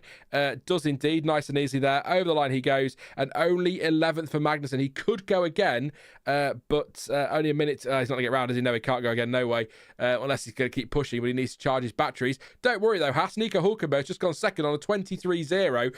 400 slower than Max Verstappen there. So we could be about... What's Gasly going to do? We could be seeing a shootout here between Gasly and Hulkenberg for the Constructors Championship and for P10 in the drivers. Oh, the drama. Gasly goes third on a 23.086. We're coming up to 30 seconds left in the session. We've now got... Who's this over the line? It is one of the Mercedes. It's Russell into 6th place. Sergio Perez just behind him. He's currently in 10th place. Needs a lap, Perez. Only 7th on a 23.3. That's inside the projected knockout time, but we'll see what everybody else is doing. Everybody pretty much improving out there, apart from... Bottas hasn't started his lap yet, has he? So that's why he's not improved, Sean. Norris and Bottas out the final corner. Now, is Bottas going to get there? Should do. Going to have to floor it. The McLarens are starting their lap now, but everyone improving all over the place. Is Perez okay there in P7? That's the big question. Leclerc's been knocked out at the moment. There is the checkered flag for the session. Over the line goes Stroll into 10th place on a 23.784. Fernando Alonso will be next one across the line in the Aston Martin. Then we've got a little bit of break to Leclerc. Alonso crosses the line into 6th place, 23.2. Cracking lap that from Fernando Alonso. Charles Leclerc needs this. He needs this lap. Perez may be in trouble here, you know. Leclerc over the line. He goes fastest on a 22.980. Lawson improving. Bottas improving. Next one will be Sainz. He's improving as well. In fact, purple in the middle sector for Carlos Sainz. Perez might be in trouble. Sainz goes 2nd place. That's what we need in Q3 Ferrari. Bear that in mind. 5 thousandths between them. Next across the line will be, is it Yuki Tsunoda going to be next across the line? It is indeed. Yuki Tsunoda he's not far off, you know. Leclerc's lost his lap time. Leclerc has lost his lap time, a 1:22.980. He's out. That's a 23 place start. It's not really. Lawson only to 11th place. Perez, I'm going to say it, let off there big time by RB and Charles Leclerc. So Charles Leclerc lost his lap time, a 1:22.980 for track limits at turn 1. Bottas, what can he do? And Bottas goes P9. There you go. There you go, Pascal. Top 10 for Valtteri Bottas. And I tell you what, Sergio Perez needs to thank his lucky stars that Charles Leclerc breached track limits, because he would have been out otherwise. So there we go. Cracking lap there from Valtteri Bottas, but nothing between them again. Leclerc told that lap was deleted. No freaking way for turn 1, question mark. We'll wait for a replay. But yes, just to confirm, Leclerc was fastest by 5 thousandths of a second. Here we go. Let's see what happens here at the first corner. Will he get his lap time reinstated? We'll find out in a second. That'd be ironic, wouldn't it? For front looked over, but it's all about the rear, isn't it? Slow it down and... Yes, just about. I don't think the front was back on in time there, Charles. So it's unlikely that'll be reinstated. So, after all that late drama, all that waiting in the middle, all that late drama, Carlos Sainz was fastest, a 1:22.985 from Max Verstappen. That got me excited. On a 22.9, a hundredth of a second between them. Nico Hülkenberg will be 3rd place with his arch nemesis for the weekend, Pierre Gasly in 4th. The McLaren's only 5th and 6th. Hands up in chat. Who's surprised by McLaren's pace at the moment? Still Q3 to come, of course. 7th for Alonso, 8th for George Russell, and 9th for Valtteri Bottas. The standout performers there, Hülkenberg, Gasly, Alonso and Bottas clearly. Sergio Perez just sneaking through in 10th place after Charles Leclerc's lap time was deleted. Yuki Tsunoda is 11th, Lawson 12th. It is 13th for Lance Stroll, 14th for Leclerc, 15th for Magnussen. Obviously those final 5 are out. Leclerc's lap time deleted for track limits at turn 1. He did a 1:22.980, which was the fastest time of the session, but obviously doesn't get to keep that. And that's a 20th place start, basically. It is a 10th place grid drop, but it will be 20th. So yeah, bit surprised at the McLaren pace here, which is really annoying, because that may mean that the door's wide open for Ferrari and Leclerc starting last tomorrow. That's annoying. Unless they decide to reinstate that one too. We shall see. Thank you to everyone, by the way, who has subscribed so far. Please do subscribe if you are new. Thank you to Cecilia and to Isabel for subscribing. Really appreciate that. Not everyone appears on Streamlabs, by the way, so apologies if you have subscribed and your name hasn't popped up. I can't do a shout out if it's not there, unfortunately. But thank you very much to everyone who has subscribed. Please do sub if you are new. 1,500 of you here as well, and 119 likes. So please do drop a like. I reckon we get over 200, you know. I reckon we could, so please do. 80 to go. Let's get it to 200 by the end of the session. That'd be amazing.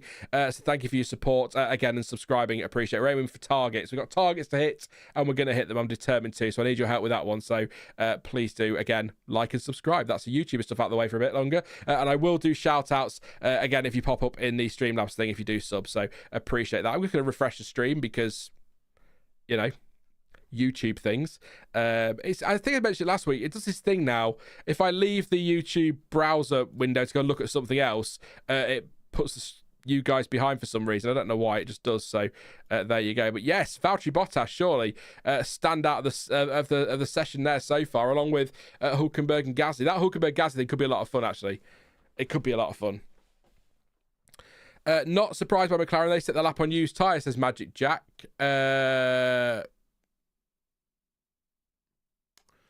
No, they're on new tire. Their last laps were on new tires, weren't they? Unless that's earlier in the session. I might be wrong, Jack. One of us might be. We won't both be right, but the timing says that they're on the new tyres. So whether that was just an outlapper and they started a hot lap and then abandoned it when they realised they were safe, maybe. I can't remember whether they were at the start of the session. I don't think I can rewind it live either, unfortunately. I'll have a look. No, I can't. That's annoying. That would have been cool. But yeah, if anybody knows, let me know. It might be a bit of both. But yeah, they're looking at the abandon the lap that they met. There you go then. So it was the used tyres. So that's why the pace isn't there in that session. They were second and third, weren't they? So we're going to zoom in, are we? No, we're watching Gaz. So he was outside of track limits, was Charles there, just to let you know.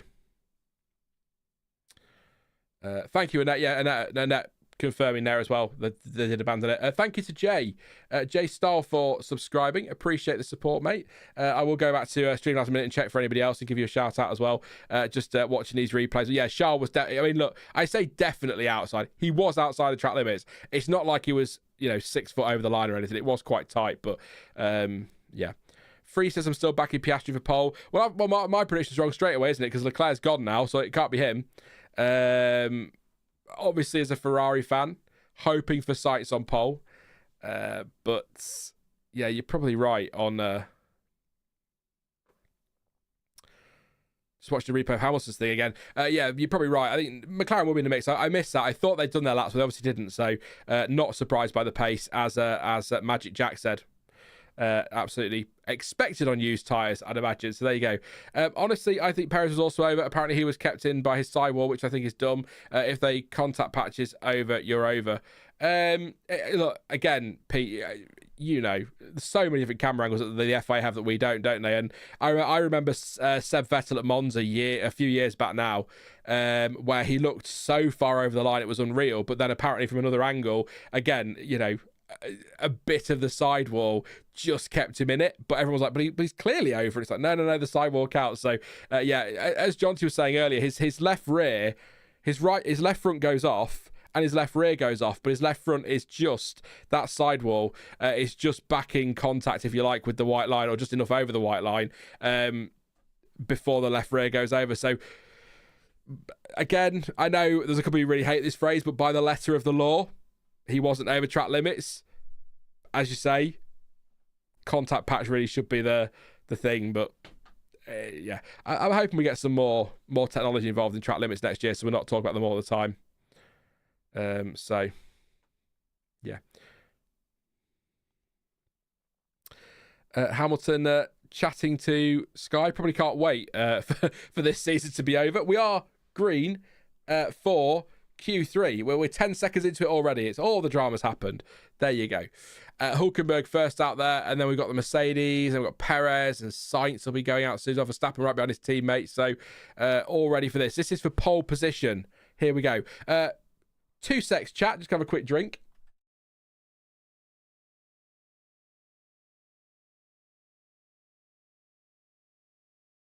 Oh, that was nice. Sorry, I kept drinking. That was really nice.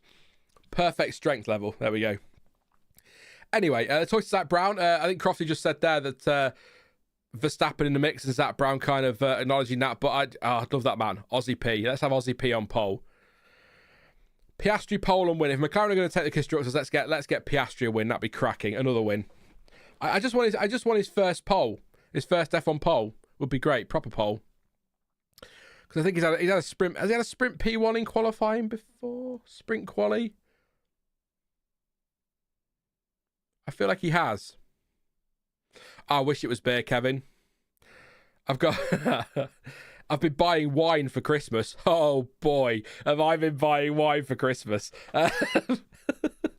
25% off if you buy 6 bottles. So I'm like, yep, let's keep going. If you are new to the channel, I just waffle generally, but also in particular, while we're waiting for laps to start, I tend to just talk nonsense. But yeah, there will be some beer for Christmas, but I need to not get too ahead of myself there. Lots of recording to do next week. A lot. We earmarked the gap between Brazil and Vegas for getting content prepared for the winter, and I was ill. so so I've got to do a lot of it next week. Some of it's done, but I've got to finish a lot off next week and a lot of recording to do as well. So that's just the way it goes for me, just sod's law. Nico Hulkenberg was within track limits of turn 1. He's going to be first to do a lap here. He's coming through turn 2. Thank you to, is it Anish, and to Pete for subscribing. Appreciate the support. Thank you so much to you two for hitting that sub button. Always appreciated. Lots to come, like I say, over the winter and indeed this weekend. 2 more streams yet. Not quite the 5 we had last weekend, but 2 more to come this weekend with the race watch along and the race reaction, of course. Looking forward to that final reaction of the season. Always something to talk about with Abu Dhabi being such an exciting race. That was very tongue-in-cheek. So Hulkenberg will be first. Russell's gone purple in the first sector on a 17.0. Now that's been beaten by half a tenth by Max Verstappen in that first sector. 36.0 for Hulkenberg in the middle. He will of course be purple all over the place as he goes through these sectors. No massive surprise, really, given that he is the first one to set his fast lap in Q3. He's actually got the gyro camera by the look of it today. It's quite a cool camera, but he's just coming through turn 13, then the little flick that is turn 14, or as we maybe ought to start calling it, let's not. No. 15 and 16 for Hulkenberg, and over the line he will go to be going top of the timesheets on a 1:23.4, but that may not stand for long because Max Verstappen is absolutely flying, as is Oscar Piastri, quickest in the first sector by a tenth, as Russell only goes second. Oh, shut up, Nico. You are still fastest, mate. I'll be quiet on that one.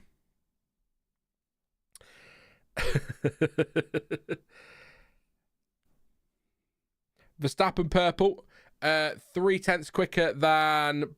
Whoa! Sorry, that's great commentary. I don't want to say what happened now. It's a secret. Max Verstappen, very nearly in the pit wall. Did he exceed track limits? He's gone half a second faster than Nico Hulkenberg. He's quicker than Carlos Sainz, despite nearly sticking it in the wall. What on earth was that from Max Verstappen? Goodness me.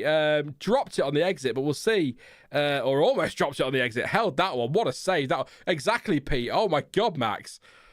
Heart attack. Piastri. If that's not... I didn't say... I just caught the end of it. I didn't quite catch the start of it. So if that was within track limits and that lap... Imagine that's the pole lap. It could be. Piastri goes second on a 22.985. 400 slower than Max Verstappen. And Piastri's lap time has been deleted. So Pierre, it's turn 1 again. We need a stinger down there. That'll stop him.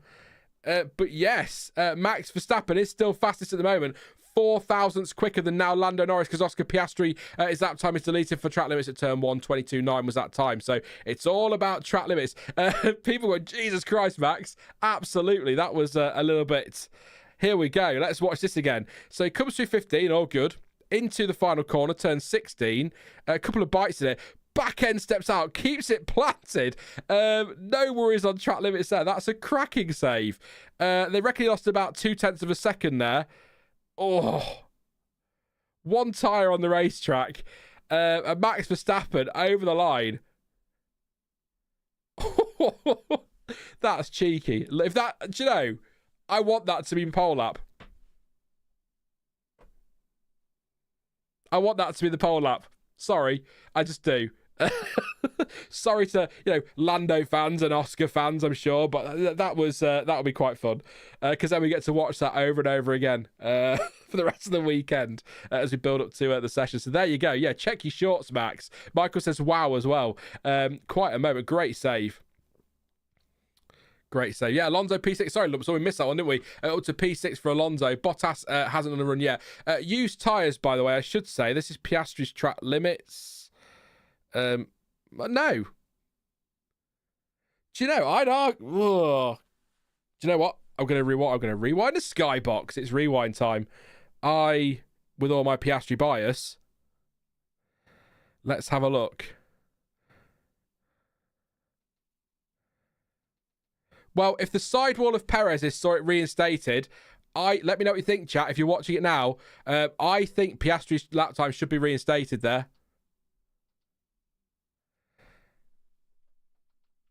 Perez, Martin Brother says Perez plus, but not as far as Leclerc. There we go. That was close. It's not completely clear cut, but I think if Perez was reinstated, I think that's almost about the same, isn't it? So there we go. I think he was a little bit less than Leclerc, Michael. Only a little. I mean, it is tight. It is tight. All three of them weren't they? I mean, Perez was reinstated, so it was definitely tight. But yeah, fascinating. Stick some gravel down there. We don't have this issue. Just saying. They could do it at Qatar, and that's a bike track, so no reason why they couldn't do it at Abu Dhabi. Unless you're going to tell me there's a really big reason why. They will reinstate Piastri's lap time there. We said it, didn't we? 1:22.985. That puts Piastri in third place, so reinstated. I mean, the front shot actually looked worse, to be honest. But the rear shot, I'm going to watch this again. Here we go. Left front on. Yeah, no, that's fine. It's only just, but that's fine. There you go. Oh yeah, the Leclerc one was very close too.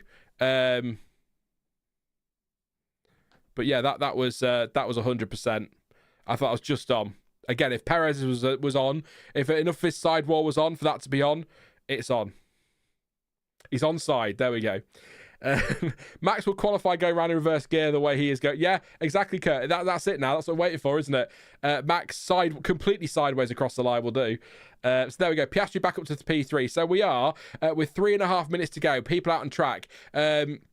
Verstappen, Norris separated by 4 thousandths of a second. Oscar Piastri is a whopping 400ths of a second off the fastest time. There is stuff all between those three. Max obviously has time to gain from that mistake at the final corner, so they said on the graphic a couple of tenths, so maybe that'll be a bigger gap. We'll see. Carlos Sainz is 4th, and Nico Hülkenberg 5th. Pierre Gasly 6th. 7th is Fernando Alonso. Sergio Perez is 8th. Russell is 9th, and Valtteri Bottas 10th. Yet to do a time. I am going to obsess over Gasly and Hülkenberg all weekend. Here we go. Why not? Yeah, exactly, John. When I was watching, I watched it 3 times now. That rear shot, I rewinded as well. That front, I agree. The sidewall argument is a silly one anyway. We know that one, but I don't think he ever went off with the left front. I agree. But again, all 3 were close. Addy Boy says, yeah, by the time the rear left was off, the front left was at least touching the white line. Exactly. So there we go. Let's go. I say it again, gravel traps there, problem solved. But Perez, 3 sets down on Verstappen in the middle sector here. He is currently down in 8th place, but he is in the top 10, so let's hope he can pull this one off. But his teammate is in the battle for pole position today, so he might come across Pierre Gasly here, although Gasly's got a gap to Hülkenberg. He could put his foot down. Those two, I've just got this feeling Hülkenberg and Gasly are going to be on track together all weekend, so I am absolutely going to sit here and obsess over Hülkenberg and Gasly for what? Just for Kevin to get really excited about P10 in the drivers, because I know he loves that. Perez goes 4th on a 23.264. Just over 3 tenths slower than Max Verstappen, so a decent lap there from Checo, but there could be those that improve behind. Here goes Oscar Piastri then. He did get his lap reinstated, so this isn't quite as high pressure as it could have been, but let's see. He's definitely on in turn 1 this time, no doubt about it there. For Oscar Piastri, 17 flat in the first sector to beat for Verstappen, and Piastri comes through and does a 17 flat, but what's that, 5 thousandths slower? There's absolutely nothing in this one whatsoever. M. Knox says, where's Schumacher? Schumacher is 17th, I'm afraid, mate. He got knocked out in Q1. Bottas, right up there in P10, and obviously improving because he's not set a time yet. He's sort of gone in the gap, you could say it. Let's see here. Bottas over the line. Go on, Valtteri. P3, surely. P4, not a bad shout, Sean. 2.5 tenths off the fastest time for Valtteri Bottas. If that, wow. Bottas has turned up this weekend. Maybe this is him saying to a Red Bull, hey, you need a drive with some experience maybe to replace Perez next year. I'm available. Hülkenberg goes provisional pole position on a 22.886. Long way to go yet, a whole 30 seconds. But we have got Nico Hülkenberg on provisional pole. He has had a pole position before. Gasly, his arch nemesis for the weekend, is in 4th place. No way. Oh, I hate Piastri. He's ruined it. He's gone fastest on a 22 at 8th. Only 800ths of a second, though. What a lap from Nico Hülkenberg. Jonty says the fur. Exactly. That is the checkered flag. I've got all excited now. Here we go. It's all picked up again. Piastri fastest from Hülkenberg. Verstappen, Norris, Gasly, Bottas, Perez. Alonso now moves into 6th place. Perez pits and drops to 8th. Here comes Carlos Sainz, the last remaining Ferrari. Can he ruin the day for Hülkenberg? He goes second on a 22.824. There is nothing in this at all. Norris goes pole on a 122.5 and puts a massive gap between him and everybody else. So there is something in it. There we go. What a lap from Hülkenberg, though. George Russell is improving in the middle sector. What is Max Verstappen doing? Not a lot. I think Verstappen is not going to be improving here. And I'm going to shut up because he might do. Russell only 7th. Max Verstappen, yellow. I think... Yeah, it is Lando Norris on pole position for the Abu Dhabi Grand Prix with Oscar Piastri 3rd, Oscar Piastri 2nd, Carlos Sainz 3rd, Nico Hülkenberg, who just for a moment I thought might have had pole there. 4th place with Max Verstappen 5th, Pierre Gasly 6th, George Russell 7th, Fernando Alonso 8th, Valtteri Bottas in a cracking 9th place, and 10th for Sergio Perez. Hands up all those who are surprised by McLaren's lack of pace. Hey, there you go. Sean jinxed that for the non-McLaren and Ferrari fans, didn't he, there? In the Q2 gap there.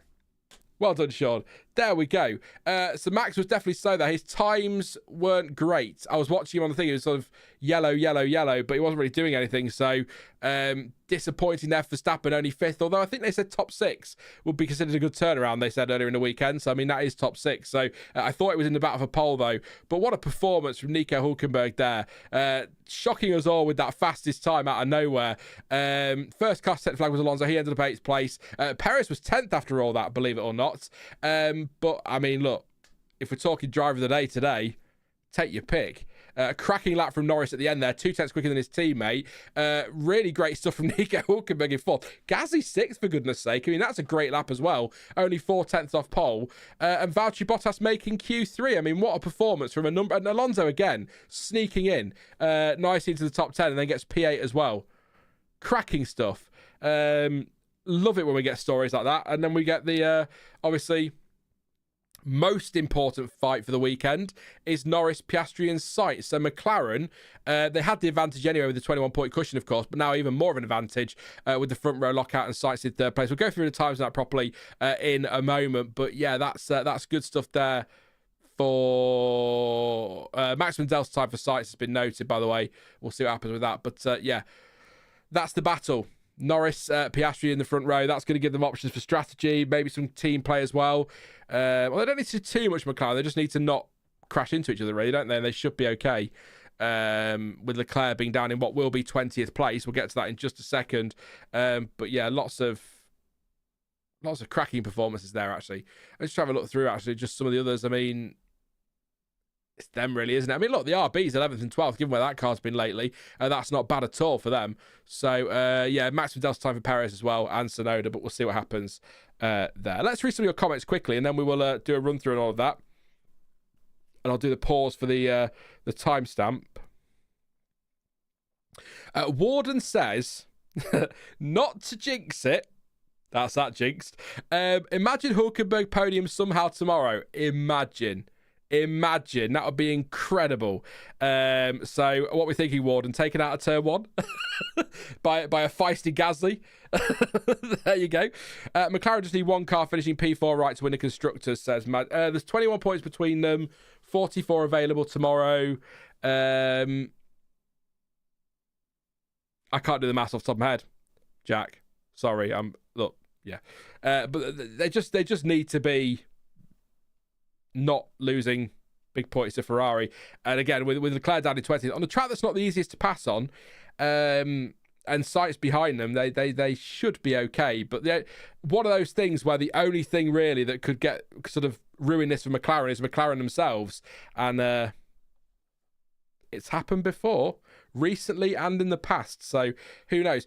Before you go, but there will be some that disappear now. So thank you to everyone who tuned in. I think we hit about 1,600 of you live. So thank you so much to everyone who tuned in. Please do drop a like before you go. We're 24 away from 200. That'd be fantastic. So please do drop a like and subscribe if you're new as well. We're live tomorrow at 12:15 GMT for the race watch along. Then again, an hour and a half after the race with the race reaction. Thank you to John for subscribing as well. He's popped up on stream now. So thank you very much, John, for subscribing. John, is that John Coldo? There we go. You got 3 shout-outs, John. 4. There we go.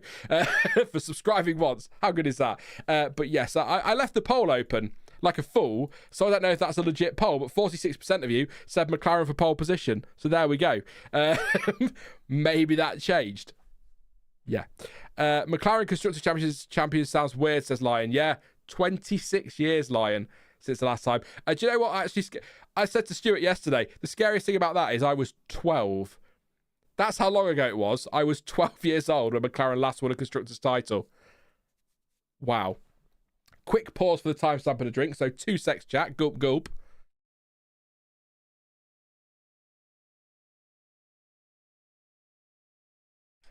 So Lando Norris is on pole position for the 2024 Abu Dhabi Grand Prix, the season finale at Yas Marina.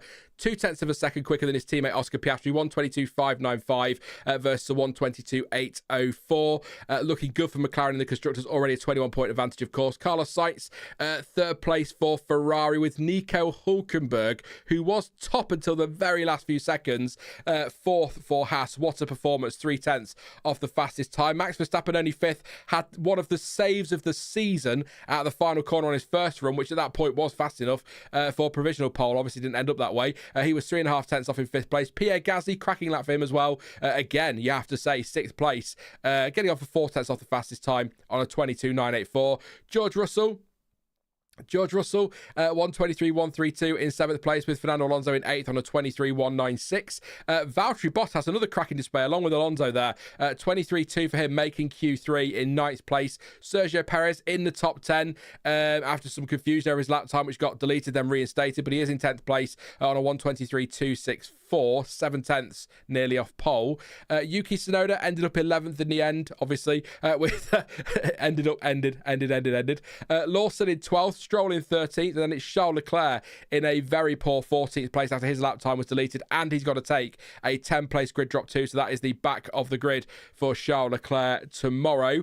Kevin Magnussen 15th. I'll check the penalties in just a second, but I believe Alex Albon has a penalty for a gearbox. He was 16th, so he'll take a drop. Zhou was 17th. Hamilton only 18th place.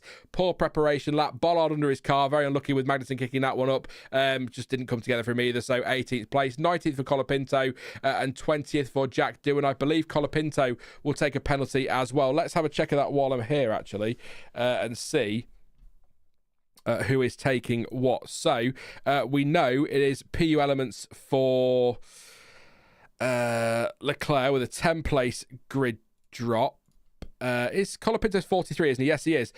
So it's a 5-place grid drop for Franco Colapinto for a new gearbox, and I'm guessing it's the same for Albon. It is new gearbox for Albon, 5-place grid drop as well for him. So they are your penalties. I believe that's all of them. It looks like it is. There are a few pit lane speeding infringements for some of the rookies in P1, but nothing for the race as far as I can see. So yes, Lando Norris on pole position for the Abu Dhabi Grand Prix. Any questions, any comments? I'll read a few out now before we call it a day. We'll do 10 minutes and then we'll probably call it a day. We've got a longer stream tomorrow, and we've got the race reaction too, and we're live on Wednesday with a nice chilled look back at the season. So looking forward to that. Thank you to N for subscribing as well. Appreciate the support there, and we're 9 away from 200, so surely we can smash that. So please do drop a like as well. So yes, Lando Norris on pole, like I say. I saw some comments. Pete says 26 years. Bonkers, Pete. I mean, what's that then? So 16 years since Ferrari last did it. I mean, where does the time go? See you later, Pete. Good to see you there. Good to see you again today. Hopefully see you tomorrow. Dex says, no 2-hour waffle. Disappointing. I know. Sorry, Dex. We've had a good chat today. I've said 10 minutes. That'll be about 20. You know how this channel works by now, mate. You know, we could still be here at 5 o'clock. But yeah, I'm going to go away and do a few bits around the house and have a lovely adult afternoon. Thrilling, I know. And then football, I think. is the plan. That's the plan. Sainz penalty to make Hulkenberg P3, says Warden. There you go. It's not real, it's hypothetical, as Warden just said there. That'd be quite fun. No further action, Medlin reported on Sainz. Yeah, sorry, yeah, it's on the, I missed it on the timing screen, sorry, John T. I've got the FIA timing screen open here as well, so no further action for Carlos Sainz for failing to follow race direction instructions on the maximum delta time. Again, if you're relatively new to F1, that's the sort of thing that sometimes you get a little slap on the wrist for. Usually there's mitigating circumstances, so I'd be surprised. Checo last of top 10. That is his level, I am afraid, says Lion. Does Jack have a brother? If they were on the timings together, it would be Doo-Doo. Oh, my God. Warden, that's terrible. I think, to be fair, I think actually, without being that really, I think you'll find, you're that really boring kind of person who's going to talk from a nose at you.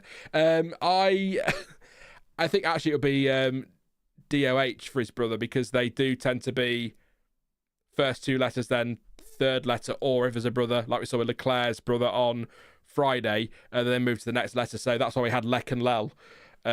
Which is, I'm kind of gutted actually that his surname's not Charles Leclerc, because then we'd have got LOL on the timing screen, which could have been would have been very funny. I'd be laughing out loud. So there you go.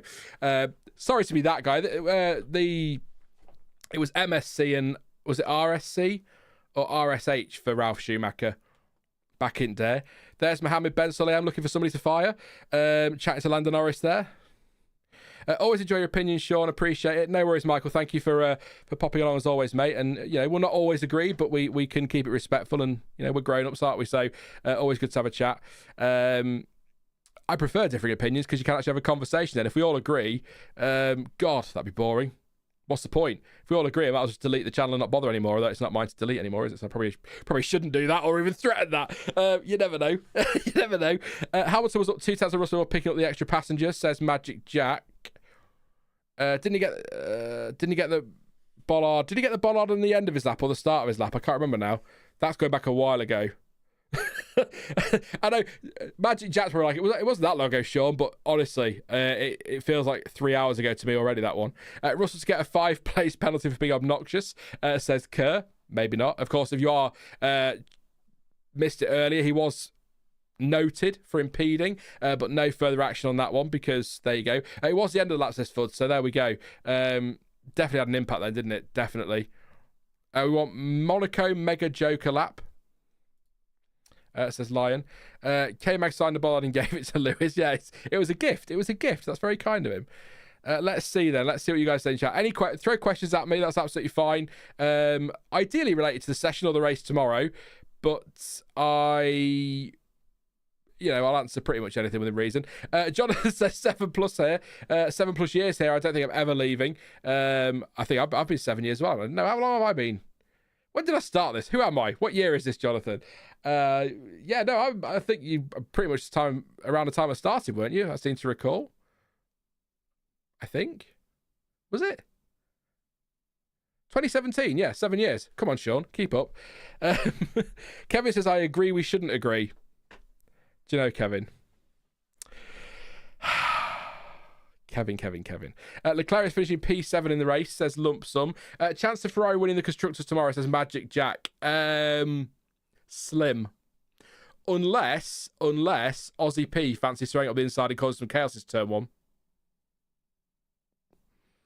No, John T. I started the F1 word in 2017, June 2017. And only people who have access to the unlisted videos know why I've specified the F1 word. And some of you may never know. Who knows? I think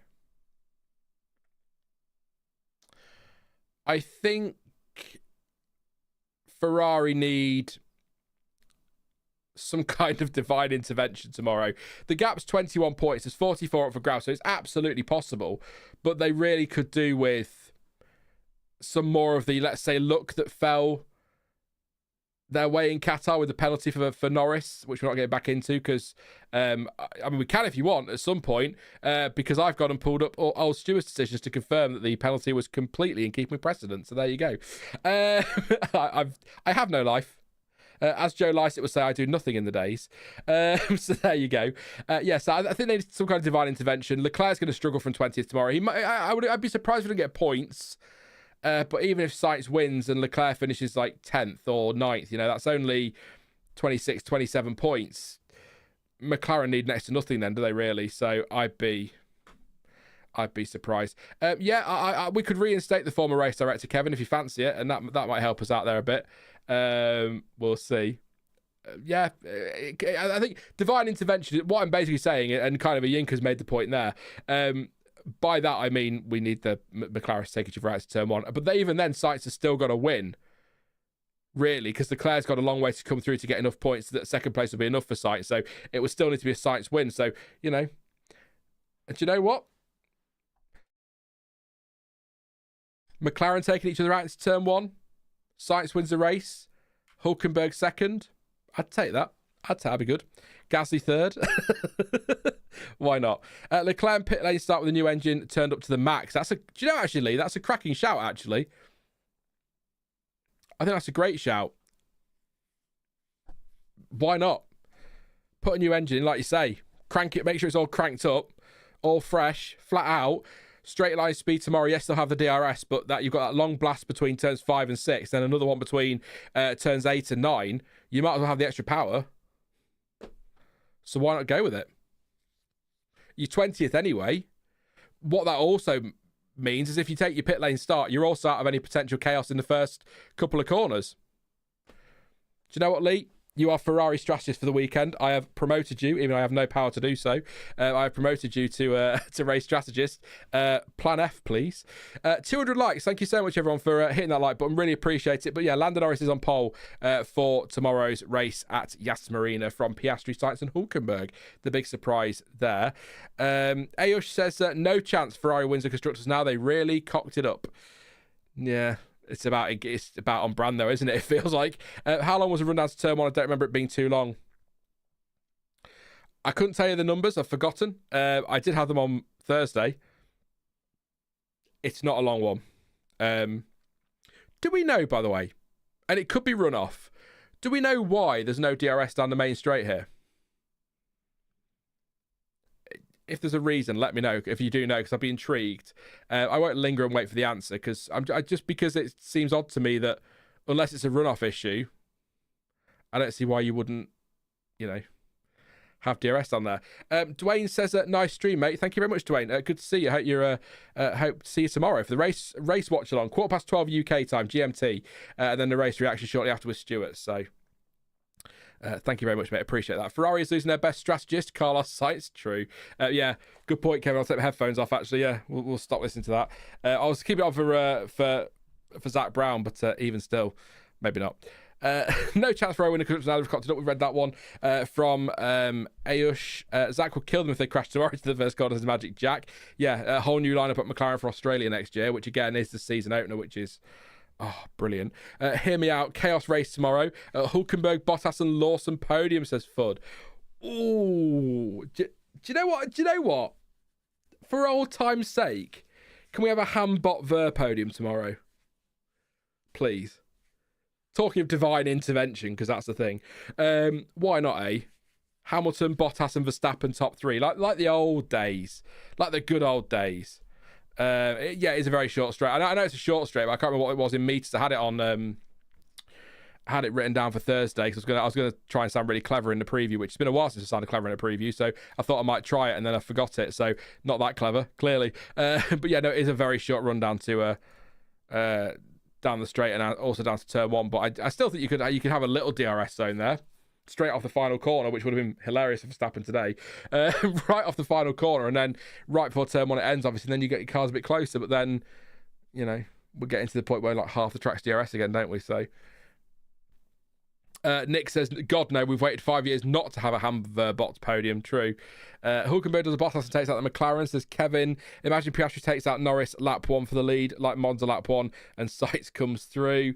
That'd be fun. It's nothing against Norris and Piastri. Certainly not Piastri. It's also nothing against McLaren, really. I want Ferrari to win the Constructors. Of course I do. The timing screen you put in the previews, can you do community posts with them next season? The timing screens. In the the session timings, yeah. I don't see why not, Warden. I can do those as community posts, yeah.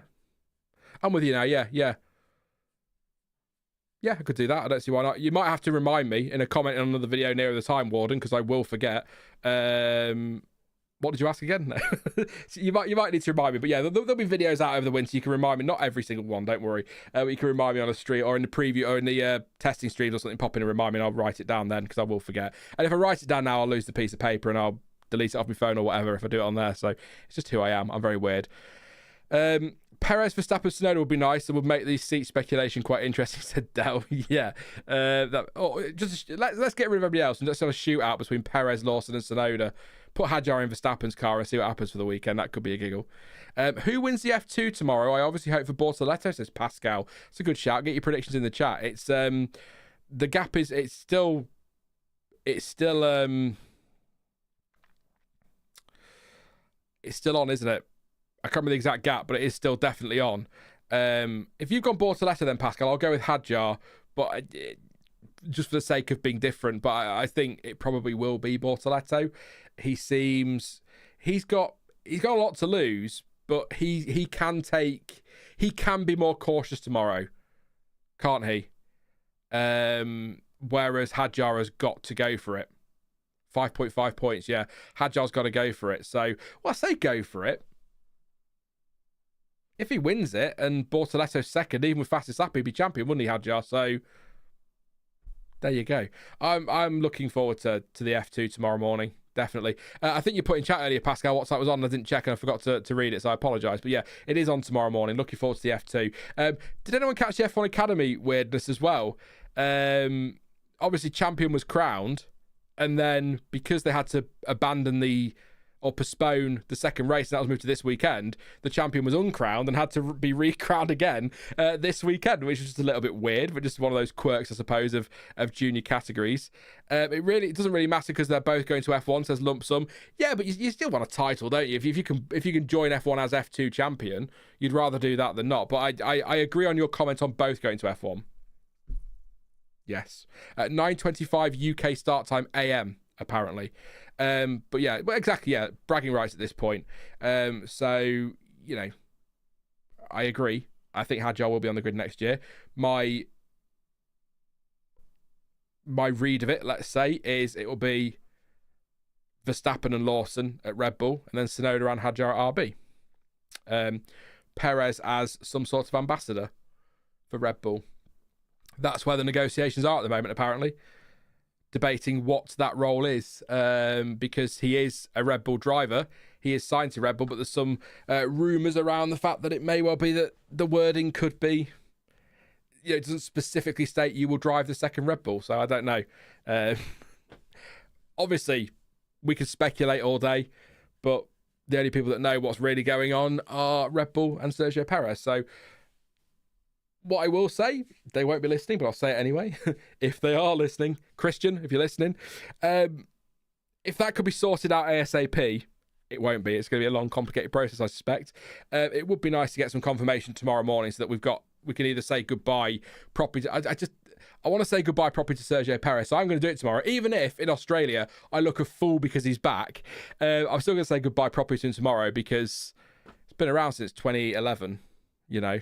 He's not been in F1 for a few weeks, has he? So that's I just like a proper send-off. I think that's one of the things that annoyed people more about the Daniel Ricciardo situation was the fact that he was left to face the press with no actual answer on what his future was, or he maybe knew at that time, but there was no actual answer to it for the press, and he had to give these awkward goodbyes and this really silly situation with the media and everybody else. So I want a decision, really. So yeah. Why not alternate Lawson check out each race next season, says Nick. That would be... was it? I think last week they did it with Liotzi and Clean at one point, so I mean they could do. Track Limits is great broadcast. Thank you very much for joining in. Track Limits, we've talked a lot about Track Limits today, so there you go. Good timing on that one. Thank you very much for your support and for joining us. Hopefully see you tomorrow for the race reaction. Lump Sum says Ricardo deserves a proper send off. Absolutely, but particularly a driver's been in F1 for a long time. You know, I didn't really feel like, for example, Nikita Mazepin or Mick Schumacher or Nicholas Latifi needed proper send-offs. But a driver like Perez has been around since 2011. You want to be able to celebrate them a little bit, don't you? And recency bias is a thing. Of course it is. And we have to look at Perez for what he's done this season. And in the last sort of year and a half, it's not been great. In some cases, it's been absolutely diabolical. But as a career, he's had a very good career. And he's always punched well above his weight. So he deserves some credit for that. And he will get that here, definitely. If you've got time before tomorrow, if you have no life and you have nothing else to do, and you can get to it, find the 2012 Malaysian Grand Prix. That's when not literally, but it's a great phrase to use, that's when I fell in love with Sergio Perez. That performance was cracking. VJ says, Hulk, it is time. Absolutely, 4th place, in case you didn't already know. By the way, I said that 10 minutes would turn into 20. It's been more than that now. I think it's been 27 or 17, 20 minutes, something like that. So yeah, we'll be here. We'll be here we'll give it 2 more minutes and then we'll sign off, and we'll be back tomorrow for the race watch along. Perez will be the how to not drive a Red Bull ambassador, says Kerr. Why not? I don't like send-offs. Not everyone can plan a retirement. Drivers can always come back, says Nick the Greek. Here's the thing. I think I've got a feeling Perez will be back. I don't think this is the end, but it would be nice just in case. Mika Hakkinen, he's still on sabbatical technically, so we're still waiting for him. Never said goodbye to Hakkinen. I might do it. I have to do a video saying goodbye when he finally says he's definitely not coming back 100%. Officially announces it. He may have done it already, but it's the running joke, isn't it, in F1? And I love it, so I don't really want that to end. There you go. Mika Hakkinen, what a driver, by the way. Massively underrated. As a champion, I mean, people know he's a good driver, or a very good driver. He's a double world champion, for God's sake. But yeah, that's F1 history. Do you know what? The winter's coming up. We'll do a few streams where we just literally do what I'm doing now. We'll just talk. I'll answer your questions. I'll throw random stuff at you. You'll throw random stuff at me. Questions at me, not physical objects. That'd be harsh. Throwing food at me would just be really, really awful. And we'll talk about F1 history a bit more, because there's loads I'd love to talk about. I want to do it in video form now that I'm in the position to do it. Some more evergreen stuff. Video essays, that kind of thing. So it'd be nice just sit and chat like this on a random Sunday at some point. I have an idea for live quali for next year. How can I contact you, Sean? That's a good question. How can you contact me? My 3 attempts to put my name in. Thank you, Michael. You got there in the end. It's fine. There's my email, I think, is on the channel somewhere. If you've got a twitter.com account, follow me on there and give me an at, and I'll follow you back, and you can DM me then. Probably the best way, actually, because I'm more like to see that one. But yeah, no, my email's on the channel somewhere. I think. Have a look, but it's definitely out there. So, and if it's not, it'll be in the link of a description to a stream somewhere, I'd imagine. But yeah, I can't. I'm trying to think of. I don't really have much contact. Probably why I don't get many bloody emails, actually, to be fair, other than spam. Facebook might be an idea as well, Mike. Actually, if you're on Facebook at all, F1 word over there. But yeah, email's definitely out there. The reason I'm not saying it, for 2 reasons. Firstly, I don't want 376 people just randomly sending me an email saying hi, as much as I love you all. But also, I can't remember it.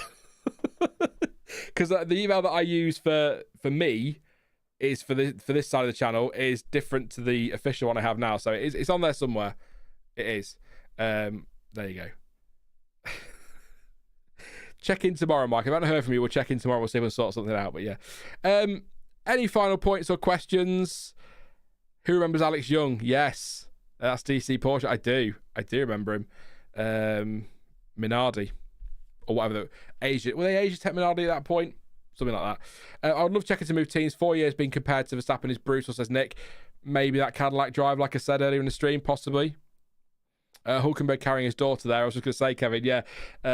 Good to see. But yeah. Where is Jack Aitken? Great Great question, VJ. But we're going to call it there for the stream. Otherwise, I will sit here all day waffling away. But yes, again, Lando Norris on pole for the Abu Dhabi Grand Prix. Piastri second and Sainz third. Big talking points, apart from obviously the pole position. Hulkenberg fourth. Gasly sixth. Great performances. Alonso cracking drive to eighth. Ninth for Bottas. Leclerc 14th. So he's going to start 20th. Possibly like Lisa. Maybe the pit lane. We'll see. And Lewis Hamilton getting knocked out in Q1 as well for various reasons. With Franco Colapinto and Albon also taking 5 place grid drops. Track limits, ways to support the channel, question about Patreon. First of all, thank you for the super chat. Track limits is what I was trying to say there. But that's fine. There's channel membership as well. We are going to sit down and look at the memberships for next season and maybe introduce something, maybe names at the end of videos and things like we used to have with the old Patreon. But yeah, you can support the channel through the memberships on here, and you'll get a little icon for now. And then, like I said, we're gonna look at that over the winter for ways to give you a bit more for your money there. So that's probably the best way now, is channel memberships or just super chats every now and again, and that's appreciated. Then I can read something out as well. So they're your best bets, track limits for now. There might be some more stuff in the future. We'll see how we go. Also, thank you very much, by the way, to Tiago, to Rashan, I'm going to say HVK ZFR Angel, because I don't know what's trying to pronounce that. And I can't pronounce the other person who subscribed, because that's is that possibly Mandarin? I don't know, but I can't read that. So, but you know who you are, so I do appreciate you. In fact, you know what? I'll replay it so you know who you are, if it'll work. There you go. Thank you very much for subscribing. Appreciate the support. Facebook is supposed to be for old people, says Dex. To be fair, I have the Facebook page to notify people when videos go out. I don't actually really use it at all, even personally, because it's not this for old people. It just add, bots. A bit like Twitter, but just less dirty stuff. Filther. I have no idea what's happening.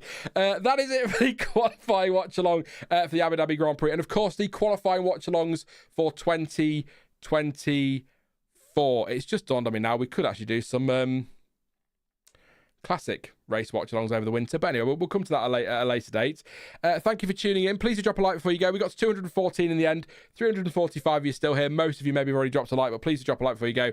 And subscribe if you are new. I'll do some shout-outs tomorrow again for subs, but appreciate the support. I will be back tomorrow. That's Sunday, obviously, because it's Saturday today, at 12:15 p.m.